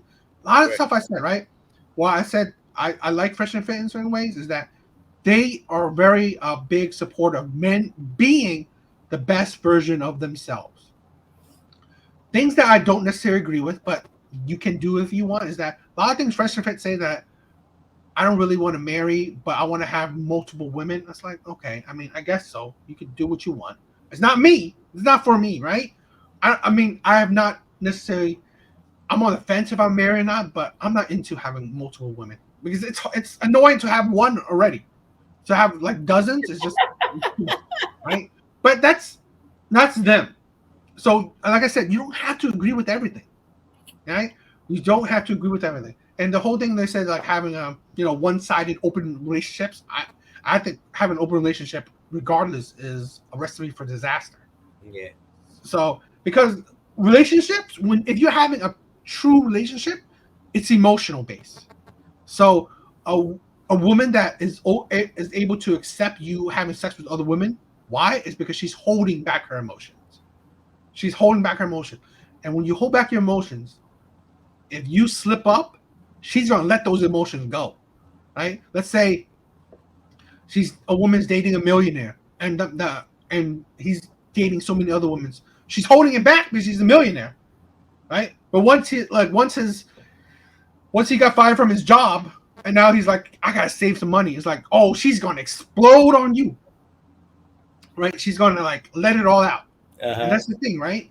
That's the thing we don't understand. Like the women are letting it out for a certain degree. Now, the thing is, she's saying like men are like jealous of women, envious of women. No, men are not envious of women. That's ridiculous. And men do put women on a pedestal, but it's not because they're envious of women. It's because they desire women. They want women. They're not jealous. They don't want to be like women. There's nothing a woman have that I want that because a women have it. No, it's that men want women so badly that they pedestalize women, right? They put them on that pedestal and make women like a queen, which I think is ridiculous nowadays because that's whatever. But it's just, I think that's the thing where I'm talking about, like, there's a lot of content like this where everyone is jumping on the bandwagon to attack them. Okay. Well, I mean, whoo. Again, like I don't disagree with you. Like they're catching, once it happened, everybody's like, yeah. They've been waiting for the downfalls. They smoking on the Fresh and Fit pack, but like that's what they wanted. Not that they wanted to be demonetized. And I know that a lot of material I've watched of them, especially recently, talks about how they want to, benefit men or they're working for the betterment of men. But even you've said it, they're controversial on purpose to get views. So they wanted that. They wanted that. and it comes with some. It's risky for a reason. Sometimes it bites you. Yeah.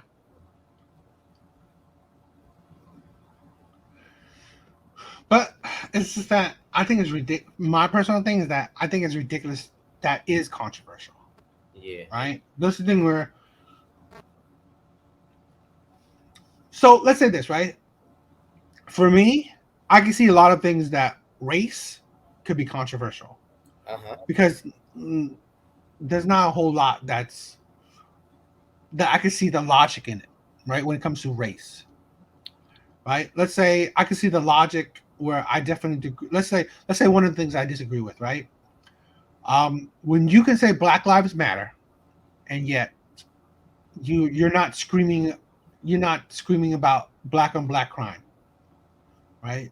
Because those should go hand in hand. If you could protest about a white man killing a black man, you should be protesting about a black man killing a black man, and not just in the sense that they're killing the black man. It's that they are targeting other black people, right? It's not just like, oh, you have disagreed with me, I disagree with me, let's take out a gun and shoot each other. No, it's that I want to rob you and I'm going to kill you as well. I'm going to shoot you, right? I'm going to take what's yours, right? What little you have, and also take your life as along with it, right? Or I'm going to take this guy's life, but I'm going to shoot the people around you as well, right? That's the thing where I'm saying, like, where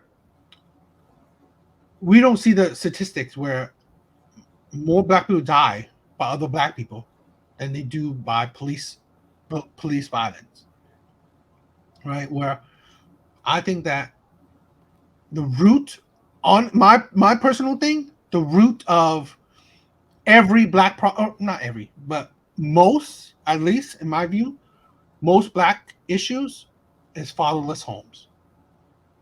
That's how I see it as. That's where I view. That's the truth. That's the view. My view. That's the root of the problem. The destruction of true black communities. We talked about this before. I do not view single motherhoods, these broken little families, as black communities. No, they are just broken little families. They're not a community. You're not a community without men. Because one, you can't build nothing without men. Two, you can't protect nothing without men. So one, you can't build a community. And two, you can't protect that said community without men. That's the thing, right? Women, and again, this is off topic, but we're going off topic, but we talk about a lot of race right now today. Mm-hmm. But it's like feminism has destroyed black women. Because I always think that I saw this thing where I forgot who, but black people, there was the black people were talking about black people never needed feminism, right? Black people as a community never needed feminism, right? Because I saw those were crazy because black women never enjoyed being stay-at-home moms because they had to work. Black women had to work, so they had to be out making money. They weren't trapped at home with their kids. No, they had to make money because they couldn't afford a single income home. Even back in the days when most white families can't afford that. Black families did not have that luxury of what the white women had problems with. Now, they did be able to entice black women and thinking that, oh, you don't need the men, right? You can do better just without them, right? And I think feminism has enticed that, right? And I think they have poisoned that because I heard that, I think it's like I said, black communities were strong. I saw this statistic where before the 1950s, black people were the most married in the whole country, right? They are the most married demographic in all, in the whole of U.S. Uh-huh. before like I think 1950s, 1960s. Mhm. Because I mean, like besides racism, they were a strong community, and what made the strong community? Families. Yeah. Yeah. No, I agree with you. Families do need to stick together. You need your fathers with your mothers to raise good children. Um, but the focus, unfortunately, of our racist authority for many years was to break up families. There's a clip of President Roosevelt many years ago saying out loud, like, we have to reckon with what we did to black people in America. And he specifically calls out breaking up of families and removing fathers from their homes. Um, and the war on drugs during the 80s and 90s was just a war on black men, um, and over policing. So, yeah, I agree that they created that condition. And black women found themselves in a position where they had to take care of their families without the men in their lives. And it still remains a problem. Yeah, I mean, I was thinking like, right? I don't, me personally, I never deny racism. I never deny our past, which this is why I 100% for keep up these contents, right? Keep up anything. If you see some racist like the fresh fish shit, keep it up, because we cannot ignore our past. I Right? agree. If someone is racist, put it up. Let someone debate it. Let someone dissect it. Let someone like, don't ignore it, because what society's doing, let's ignore. Like what are you talking about in Florida? Let's ignore the past. Let's clean it up. Let's make it nice and beautiful. Let's make it, that's a problem. So Yeah. that's why one of the things I like, one of the things that may be controversial that I like by Trump is that those people were out there. So you could see the faces, right? You could see the hypocrisies, you could see the speeches, you could see the talking points of anybody that is, wow, now I know this person is that. Right? Let me hear it. Let me see, because like there's a thing where some people can hide that shit. Oh, oh my God, I have black friends, but it's like I kind of like it's like look, black people this, black people that. No, see, this is the thing, right? Let it out there, because I think it's crazy when we go back to our beginning, right? With Steve Harvey, Derek Jackson, it's the fakeness, right? You put on a facade. I've said it before in relationships. I hate two-faced people. I hate two-faced people because they put on a fake mask, a fake facade, right? Until what? They're behind your back, or until they don't have to worry about you, shit like that. That's why I hate that shit, right? If, let's say, like I said, although I think, like, I'll repeat it, right? I think it's stupid that Fresh and Fit will ever do that, because that's not their content. If their content was maybe like ours, right, where we deal with, gender, right, deal with like women and men, and we talk about race, right? Then that's different, right? So let's say in the middle we have a racist guy, okay?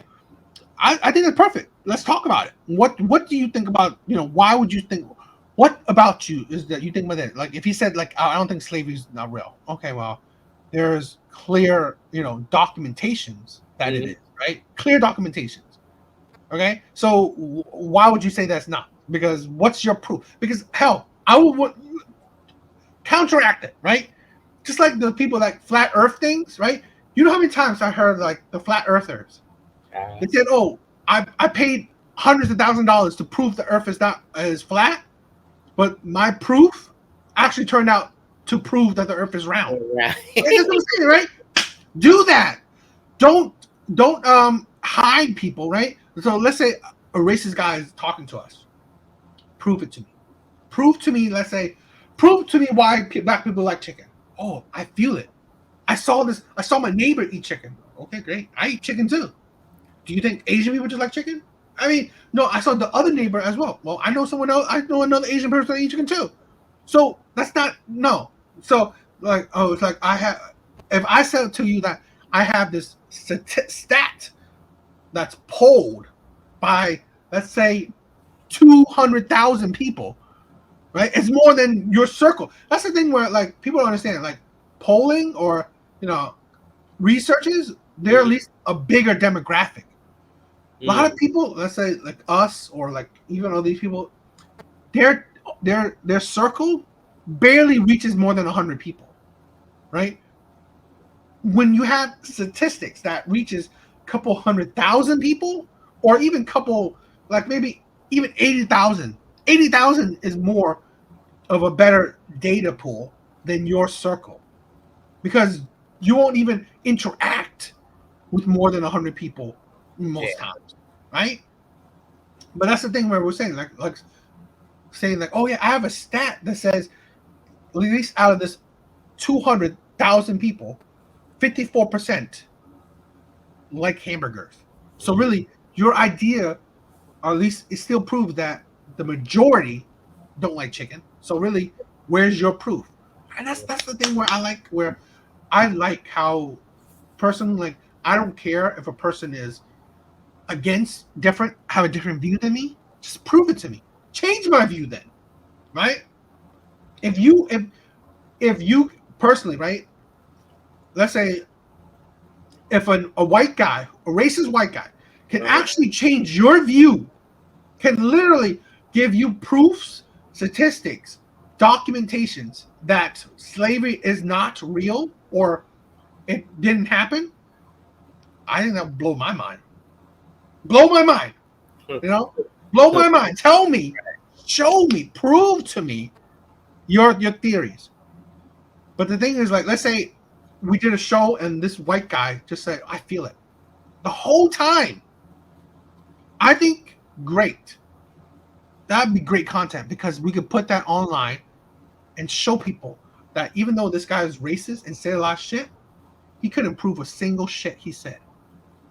Right? And we allowed it. This is the thing where we allowed him to try to prove it. Change your mind. Right?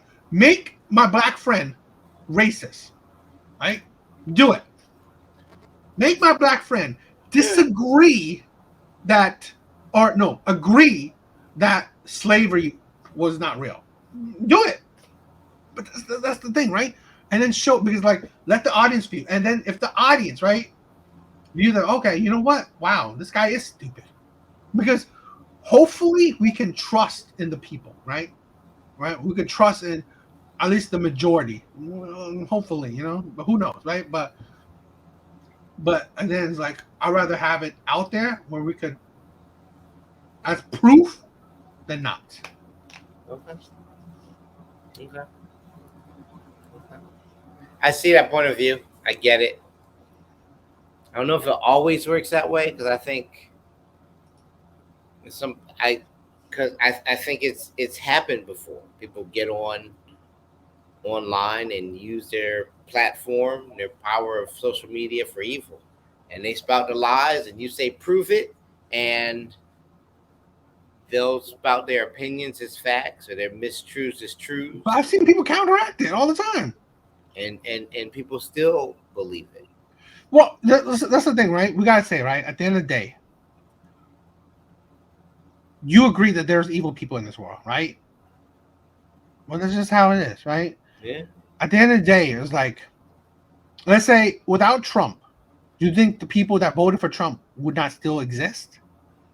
I mean, they will still exist, So let's say, if you think that racist people, they might not feel so empowered and so validated, and they're feeling the way they do. But technically, I think they still would. But there's like, they wouldn't just be.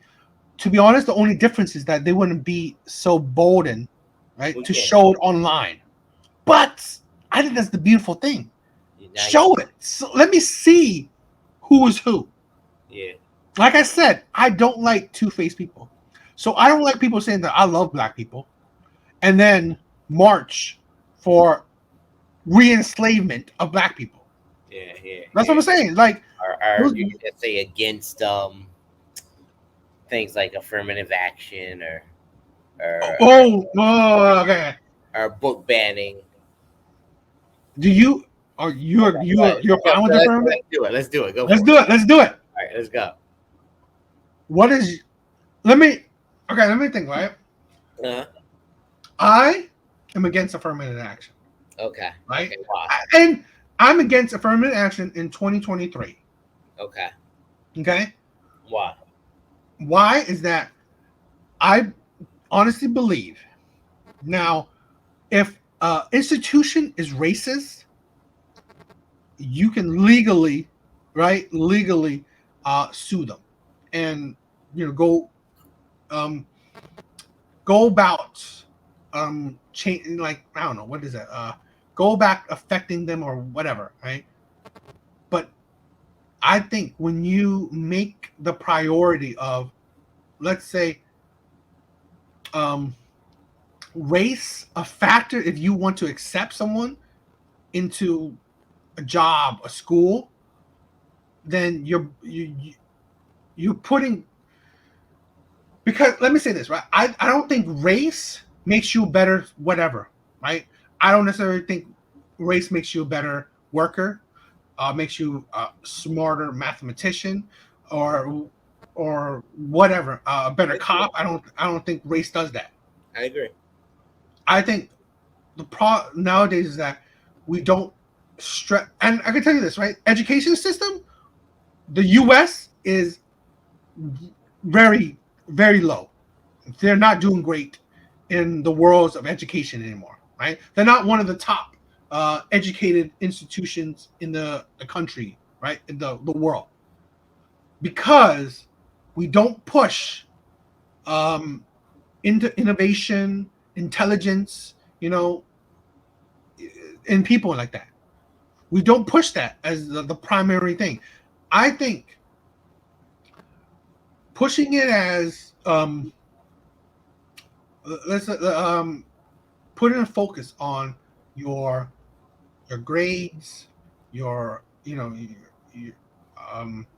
activities, other qualifications that you can see as a betterment, as something that as whatever. I don't even think SAT scores are great, but whatever. Do that. All these tests, all these grades, stuff like that. Your intellect, the kind of character you are, right? What kind of, have you done community service? You did all these stuff. I think those are more important than what skin color you have. So to have a quota, like affirmative action is kind of a quota of, like, I need 10 black people in my company, or I'm going to get a ticket, or I'm going to get whatever, right? I think that's a detriment, because now you're not putting the best people in your team, you're just putting the most black people in your team. Okay. So I think that is a misconception about affirmative action. Okay. A large misconception. And I think it's one that's pushed by people who don't like affirmative action. I'll explain. I think what Race in America has done in the past, and the effects continue. We see the effects now. It gave a certain amount of populace, white people, an advantage monetarily. So racism was a problem. Race was a problem in the 40s and 50s and after World War I, where my grandparents couldn't get a house in the same places where white people could get houses. And white people got newer houses and better property. And they were able to pass that on to their children and better jobs. And their children inherit that and get an advantage, and they make more money, and they give that to their children. Meanwhile, my grandparents, fighting to survive, right? They don't have much to pass on to their parents, to their children, who pass on to me. So here's where affirmative action comes in. Without affirmative action has always existed for white people. So when you talk about an Ivy League school like Harvard or Yale or MIT. Oh yeah, I know what you're talking about. The top one. The family system where exactly kids getting admitted to those schools, their families have gone to those schools, have donated money to those schools. There are buildings named after former students, right? That's affirmative action for them.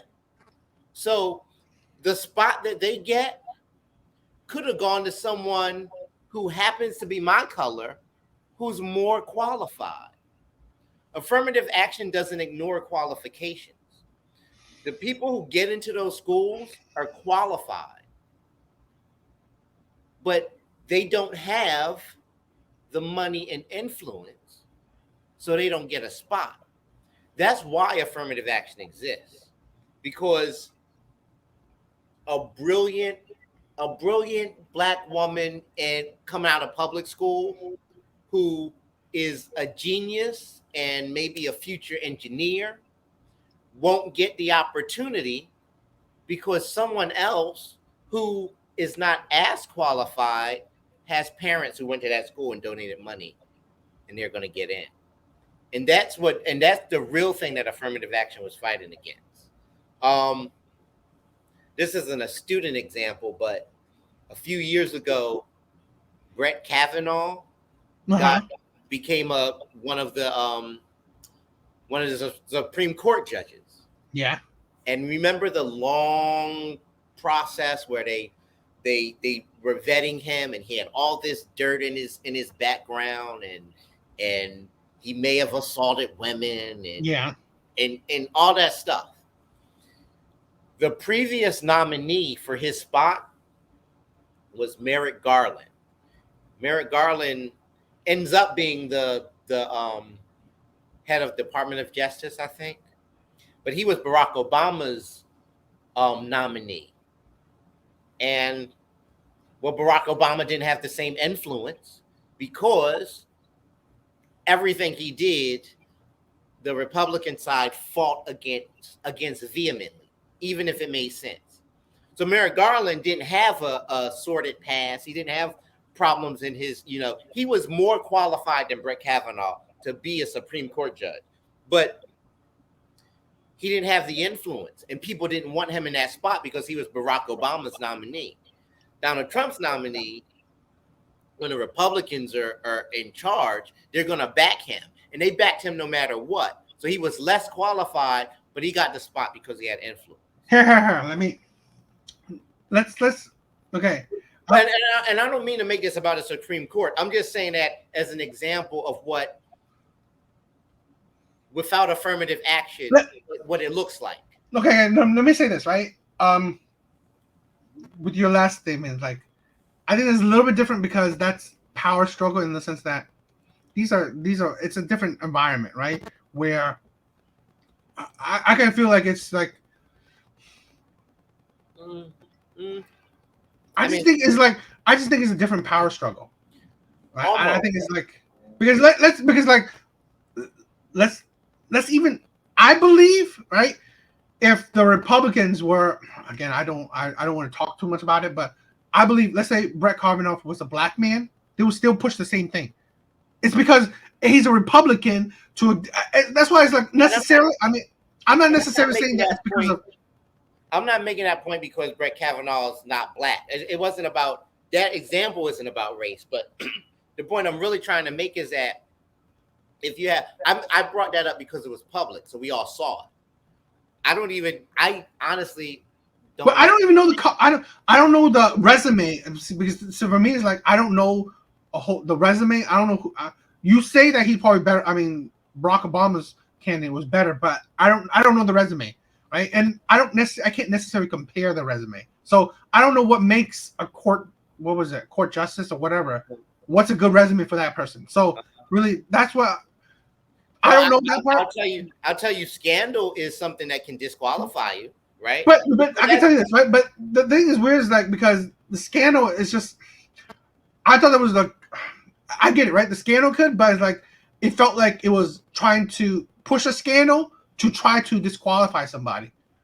So it made an issue that wasn't an issue before, but once he became a name, right? They were talking about him. There was this issue now.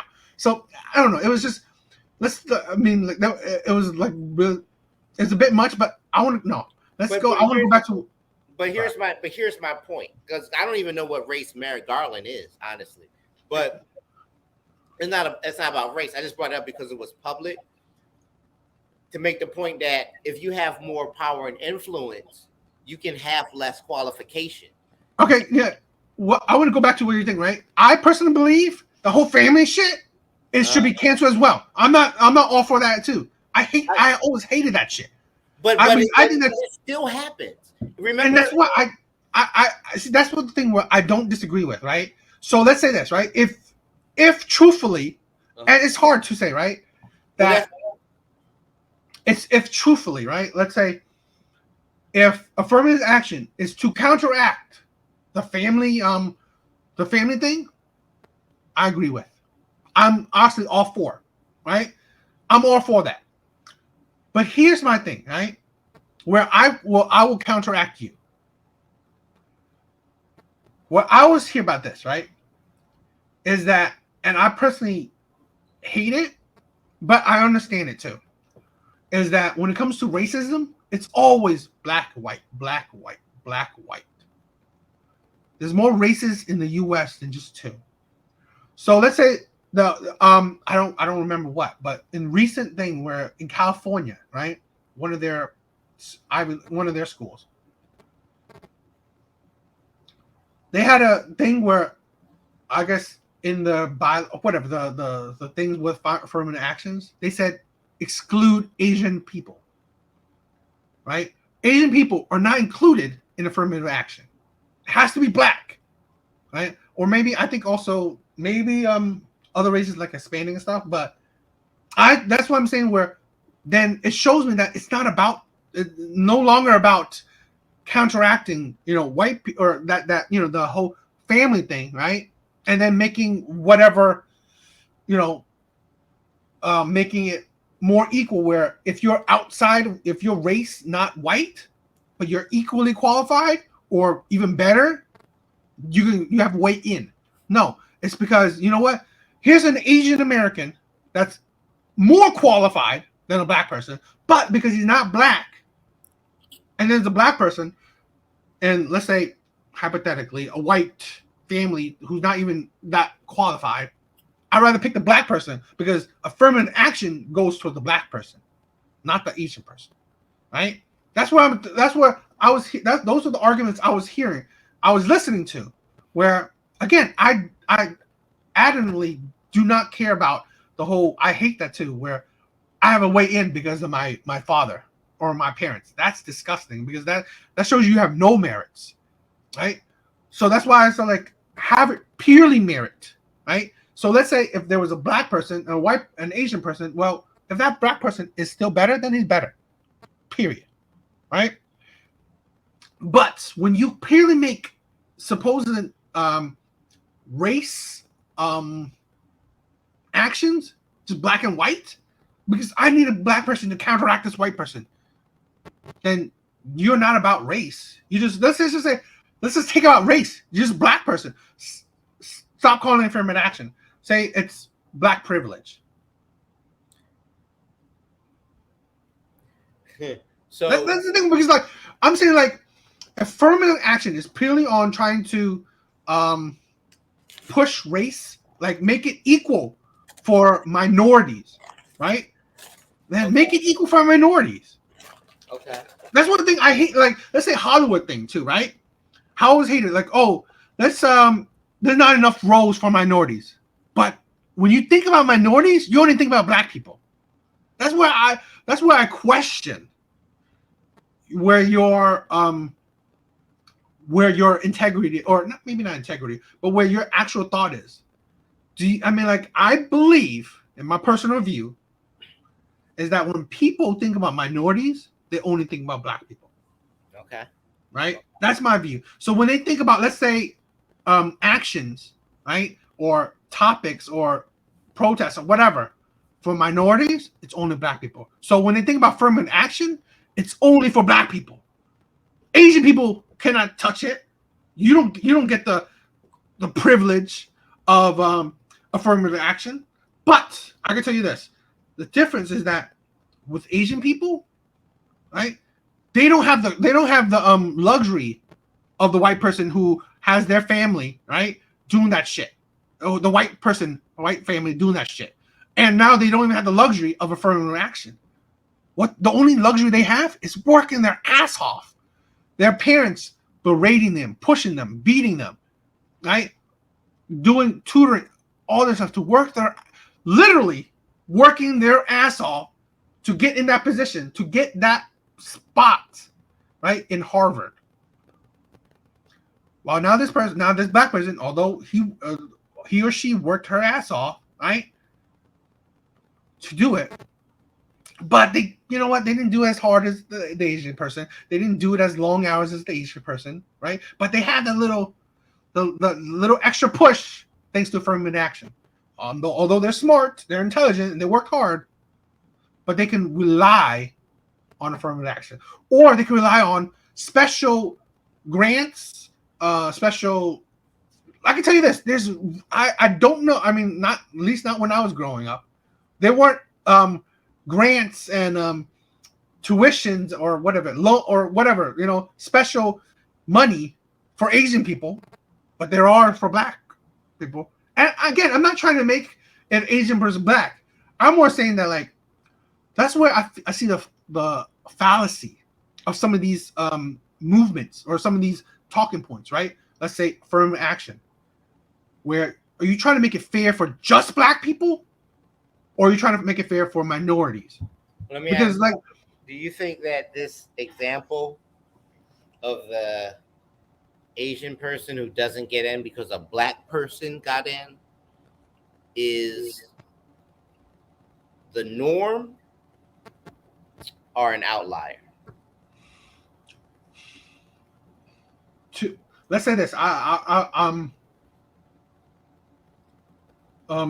Truthfully, I don't know, because I'm not. This is not affirmative action. I'm not studying that, well, yeah, so I'm not. I wouldn't have a statistic, but personally, I think it happens more often than not. That's my personal view, where I think because let's say this, right, where my logic comes into it, right, and this is my own personal logic, not like book logic or anything, where I can see this, right? I personally believe wholeheartedly affirmative action is for black people.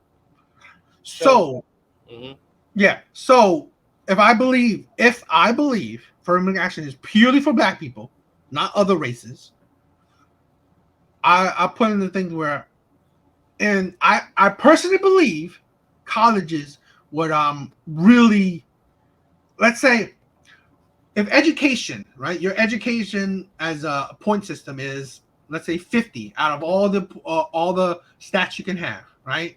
If you have your education is at the top and you get 50 points for that. If you're black, you get an extra 20 points. If you're Asian, maybe 5 points, right? That's what I believe in, right? So I believe that you get the, like, so let's say if the person is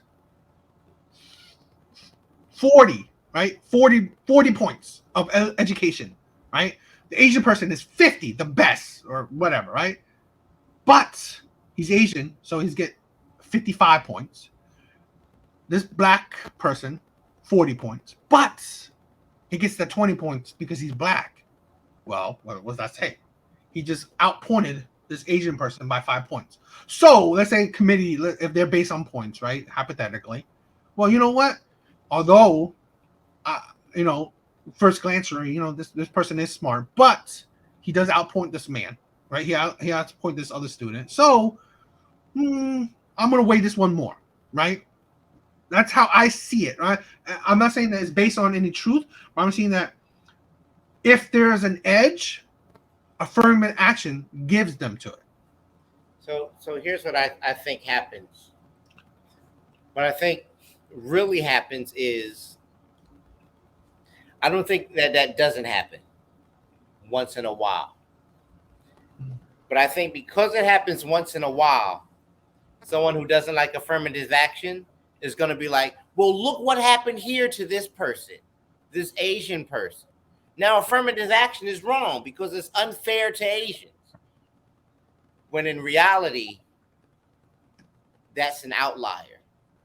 Here's an example. It's not the same thing, but it illustrates my point.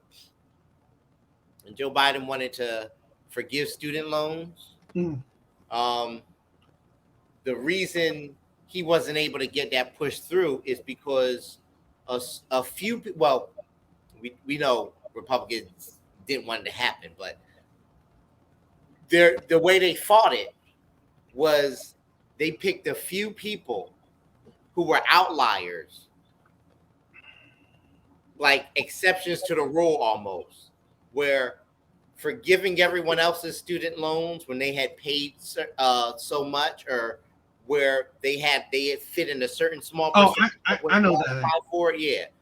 That was their reason for saying it's unfair for everyone. When in reality, forgiving student loans would have massively helped many of us, right? To not get a free ride for anything, but just get a job and start spending our money in the economy without having to give it to back to loans. So I've seen prices that we pay for schooling in America, and America's one of the few countries where they do that, because in a lot of other countries that same education is free, right?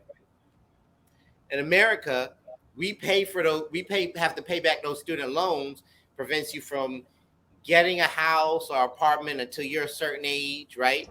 It slows down your starting a family. It hurts your credit now in many situations. So, and you get these massive loans when we talk about marriage, we talk about that being a massive legal commitment that you don't get explained to you, and you sign a contract. Well, we're 17 and 18 years old. No, I 100%.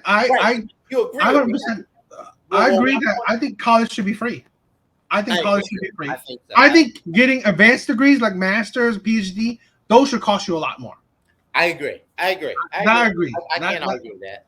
But my point is, they used a small percentage to say what's going to be unfair to this small few to prevent a large number of people from benefiting. And I think that the example you brought out is probably one that, like, if we were in a debate class or we were in a court arguing for or against affirmative action, that's an example they would use. But I don't think it's the majority. Okay.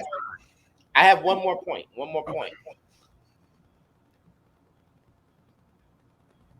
The long history of that, I do think that affirmative action is primarily for Black people. The long history that Black people have in America, because every minority has dealt with unfairness in America, absolutely, right? But like, I wouldn't get to say that like a person from Mexico, right? Do they get to complain that Asians have privilege because they might get into the country easier? Or Puerto Ricans have privileges because they're born in Puerto Rico and they're like the same race, but Puerto Rico is already part of the United States? I don't know. We fight. So when we talk about when we talk about immigration, who do you think of immediately, right? Like, yeah. Right. Exactly. Meanwhile, just about everybody in America is an immigrant. I mean, the only people you can say aren't immigrants are the very small amount of natives.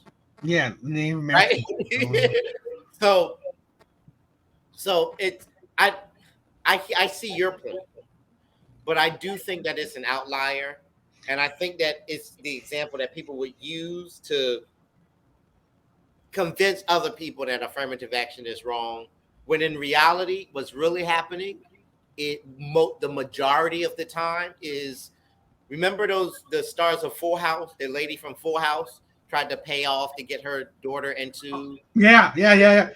So, okay, again, no. See, that's okay. Look at this, right? I understand what you're getting from, right? Because of the long history, I knew what you were going for with that. But here's my thing, right?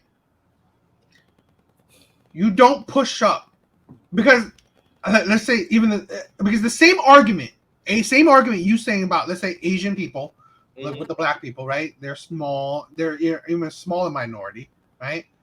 That, because the black people pushing them out. But it's the same argument that white people would use, right? Because they're a small minority pushing up the majority, right? It's the thing where it's always a cycle then. Where I personally, where I see it, make it a true even field, right? I hated like what you just said, right? With the lady from Full House thing, because that's disgusting, right? You like those are the thing, right? That's the part where it's the corruption. That's the corruption. So truthfully, the family thing, the family part we were talking about, that's corruption. That's pure corruption. That's not necessarily like, I get it. Affirmative action is trying to cure the corruption, but technically, I don't think it's curing the corruption, right? Because they're still doing that. I don't think it's a perfect solution, right? It's not. But it's like, again, I mean, it's hard because with colleges, it's an unknown practice, right? You don't know what's happening behind closed door. That's my point. So yeah, affirmative action isn't perfect, but you get rid of it. What's really going to happen? They're private. I mean, it's hard. I think they're just going to go back to what they were doing. I think that's the whole point. They convince everybody to get rid of it, and then they just go back to what they were doing. See, that's no, you know what? Okay, it's funny, right? We were talking about what you just brought up, right? What I think will solve everything: get rid of affirmative action, get rid of the whole family system, all that stuff. If colleges were free. If colleges were, I completely agree. Now, you know what? I think that would destroy from the need for affirmative action, destroy for the idea of like your parents can't buy you shit anything, right? Right. College is for free. I think you're right. Personally, believe that. So I don't know, but it's like for me, it's like I would never agree with affirmative action in the sense that I think it's because in the same sense that I don't agree with the family, I forgot what it's called something. I forgot it's something. It's called something, right? Nepotism. It's something. Is it nepotism? It's something along the lines of like. I know nepotism was. I know the meaning of that, but I don't know if it's clearly for that part. But whatever. The family thing we're calling that. I don't agree with that either, because both of them I don't agree because they clearly represent wealth. One is like wealth and race, but that's not merit. That's where I'm talking about, right? And that's why I don't hate affirmative action because it's only for black people. I hate it because like it's you're trying to cure poison with poison, in my sense, right? In my idea, where okay, the whole wealth, getting to college because of wealth is poison. So you cure that poison with getting to college because of race. Well, okay, that's great. You're trying to fix poison with poison, and it's like because then it's like, again, like we're saying, it's behind closed doors. So you don't know you're not going by merit. You're not going by ability. You're not going by skill level. So, that's why things like I can't in good conscience agree with it. I understand it. This is the thing. I understand it. I just don't agree with the idea of it because it's the same. It's because if I agree with that idea, then I should agree with the idea of family thing because it's to counteract each other. Okay, so I don't know. I mean, like I said, I mean, perfect world or perfect US at least partly make colleges free, so you could get rid of that notion. You know what's funny too? So like Ivy League schools that are considered the best of the best, I think we should challenge that because I don't know that. I'm not saying that people they go into MIT and come out of MIT they're geniuses. But then, like Harvard, Yale, Georgetown, I don't know that they're necessarily, they have a reputation that I don't know that they've 100% earned. And I don't know that they're necessarily better than, say, I won't say community college, but like a historically black colleges, for instance.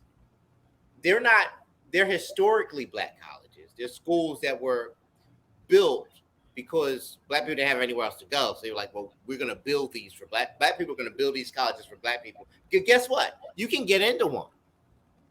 And so could anybody of any color. And there are people of all races who go to these schools, even if they're primarily black, right? So like, I don't know. I don't think we should put them on the pedestal. I don't either. I agree. I agree with you. To be honest, like I don't think Harvard is just a name. To be honest, right? People go to Harvard because they use that name. I don't necessarily think. Let's say, I mean, there are levels to it, but the degree level. Let's say someone getting a legal degree, the exact same legal degree. Let's say a divorce legal degree in Temple to a divorce legal degree in Harvard. I don't think there's that far apart. I just think that it's like, wow, you got a degree from Harvard? I'm gonna give you more money. It's just that. Right. It's just a name. So really, you're paying all that money for their name. Right. And I agree. I don't necessarily. I think that's a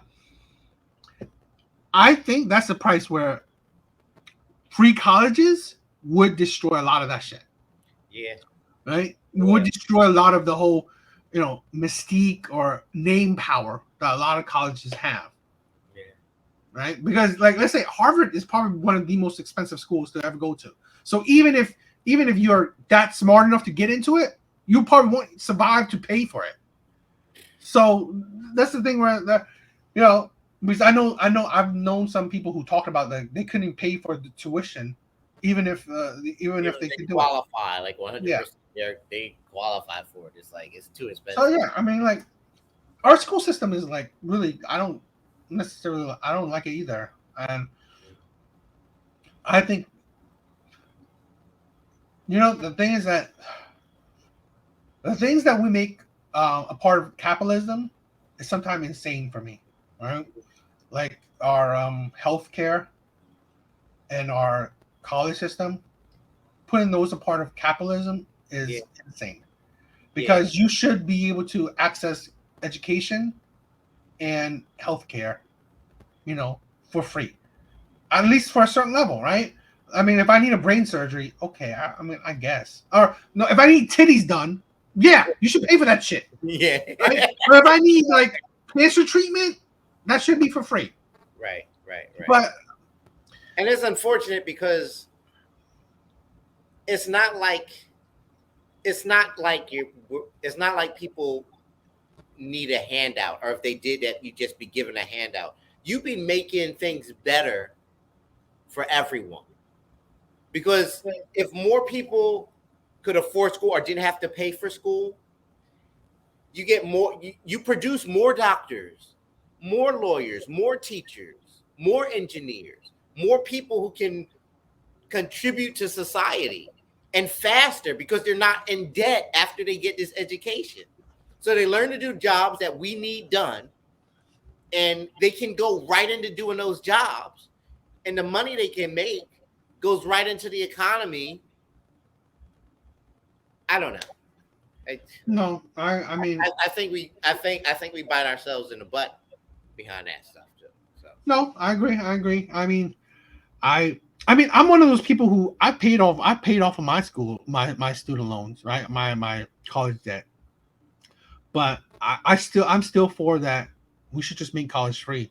Now, I don't necessarily agree that we should cancel student debt, because let's say this, right?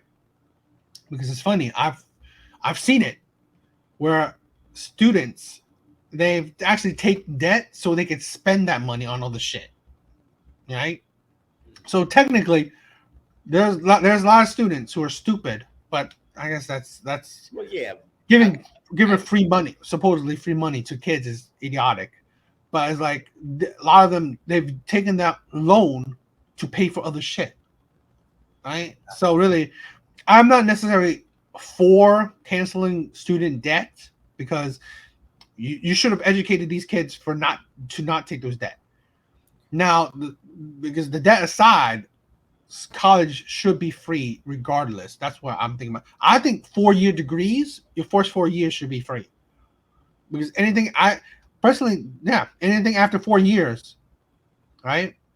You should be paying for it.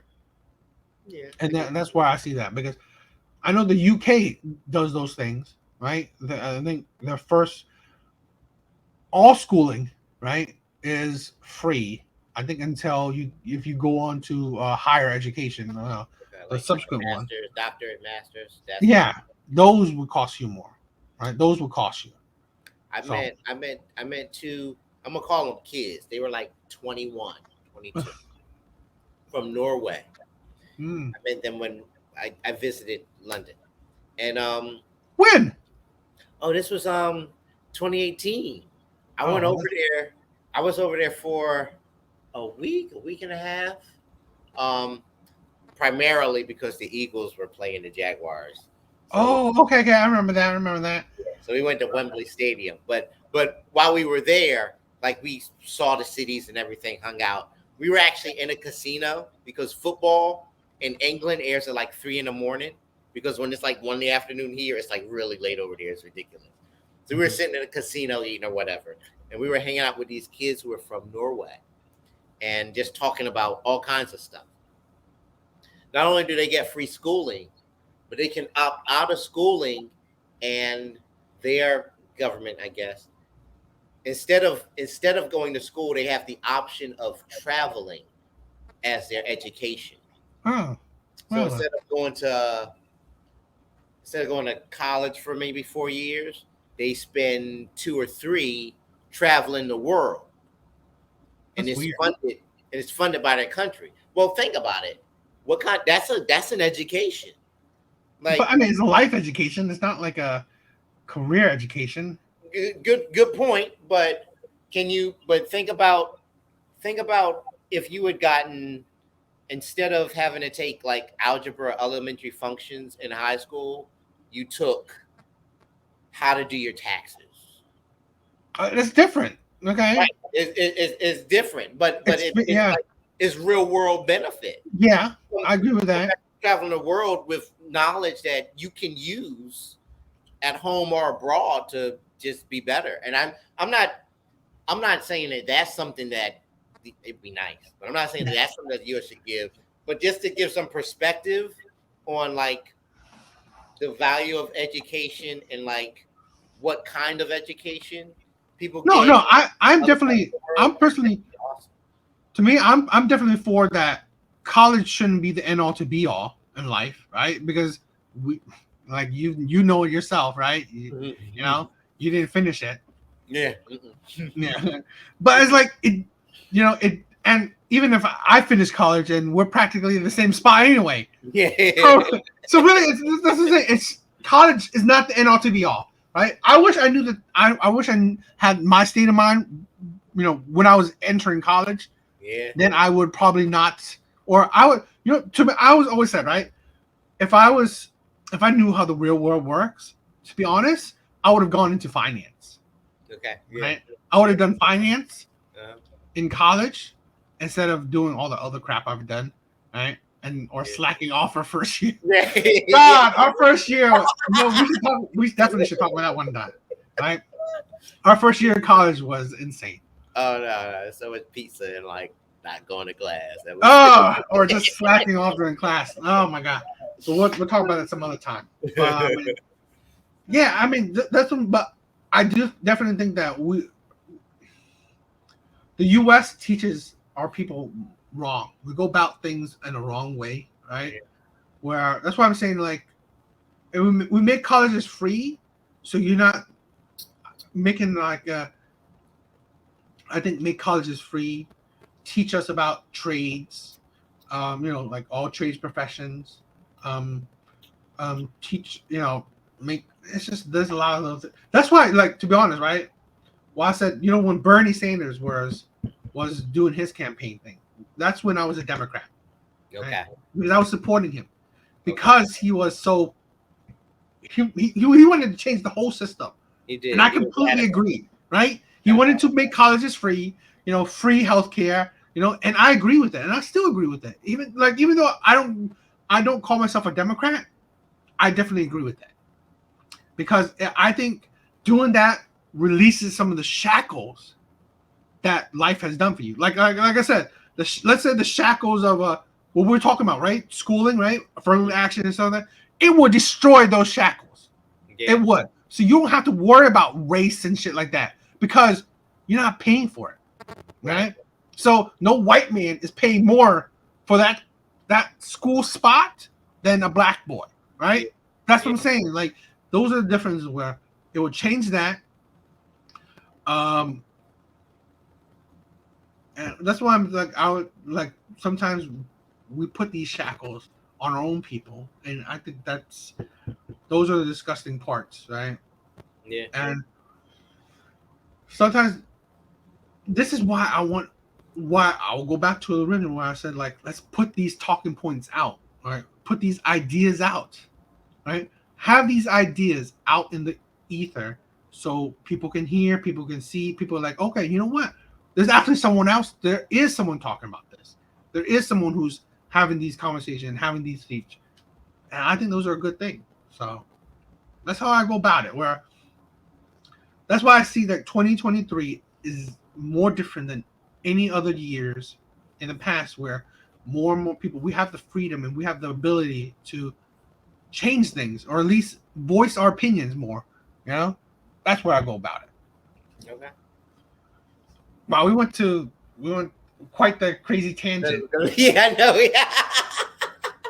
Talk about a detour, but it's cool. It's a good conversation. Yeah, but I mean, this is the thing where I said, like, you know what? This is how I like the conversations to go, right? We'll talk about whatever we feeling, right? And this is where I want to, like, it's not confined. Where I want us to just talk about life, our lives, the lives of other people, just the world around us. This is why where I like this podcast going, right? The free form of it.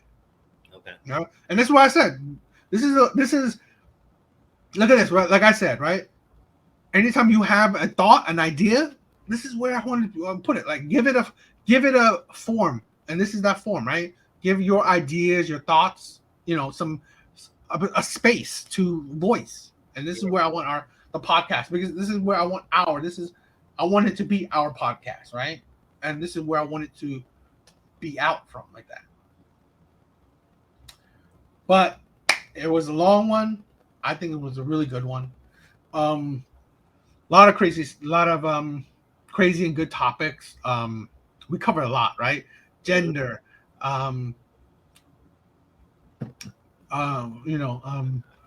marriage and divorce, schools, race.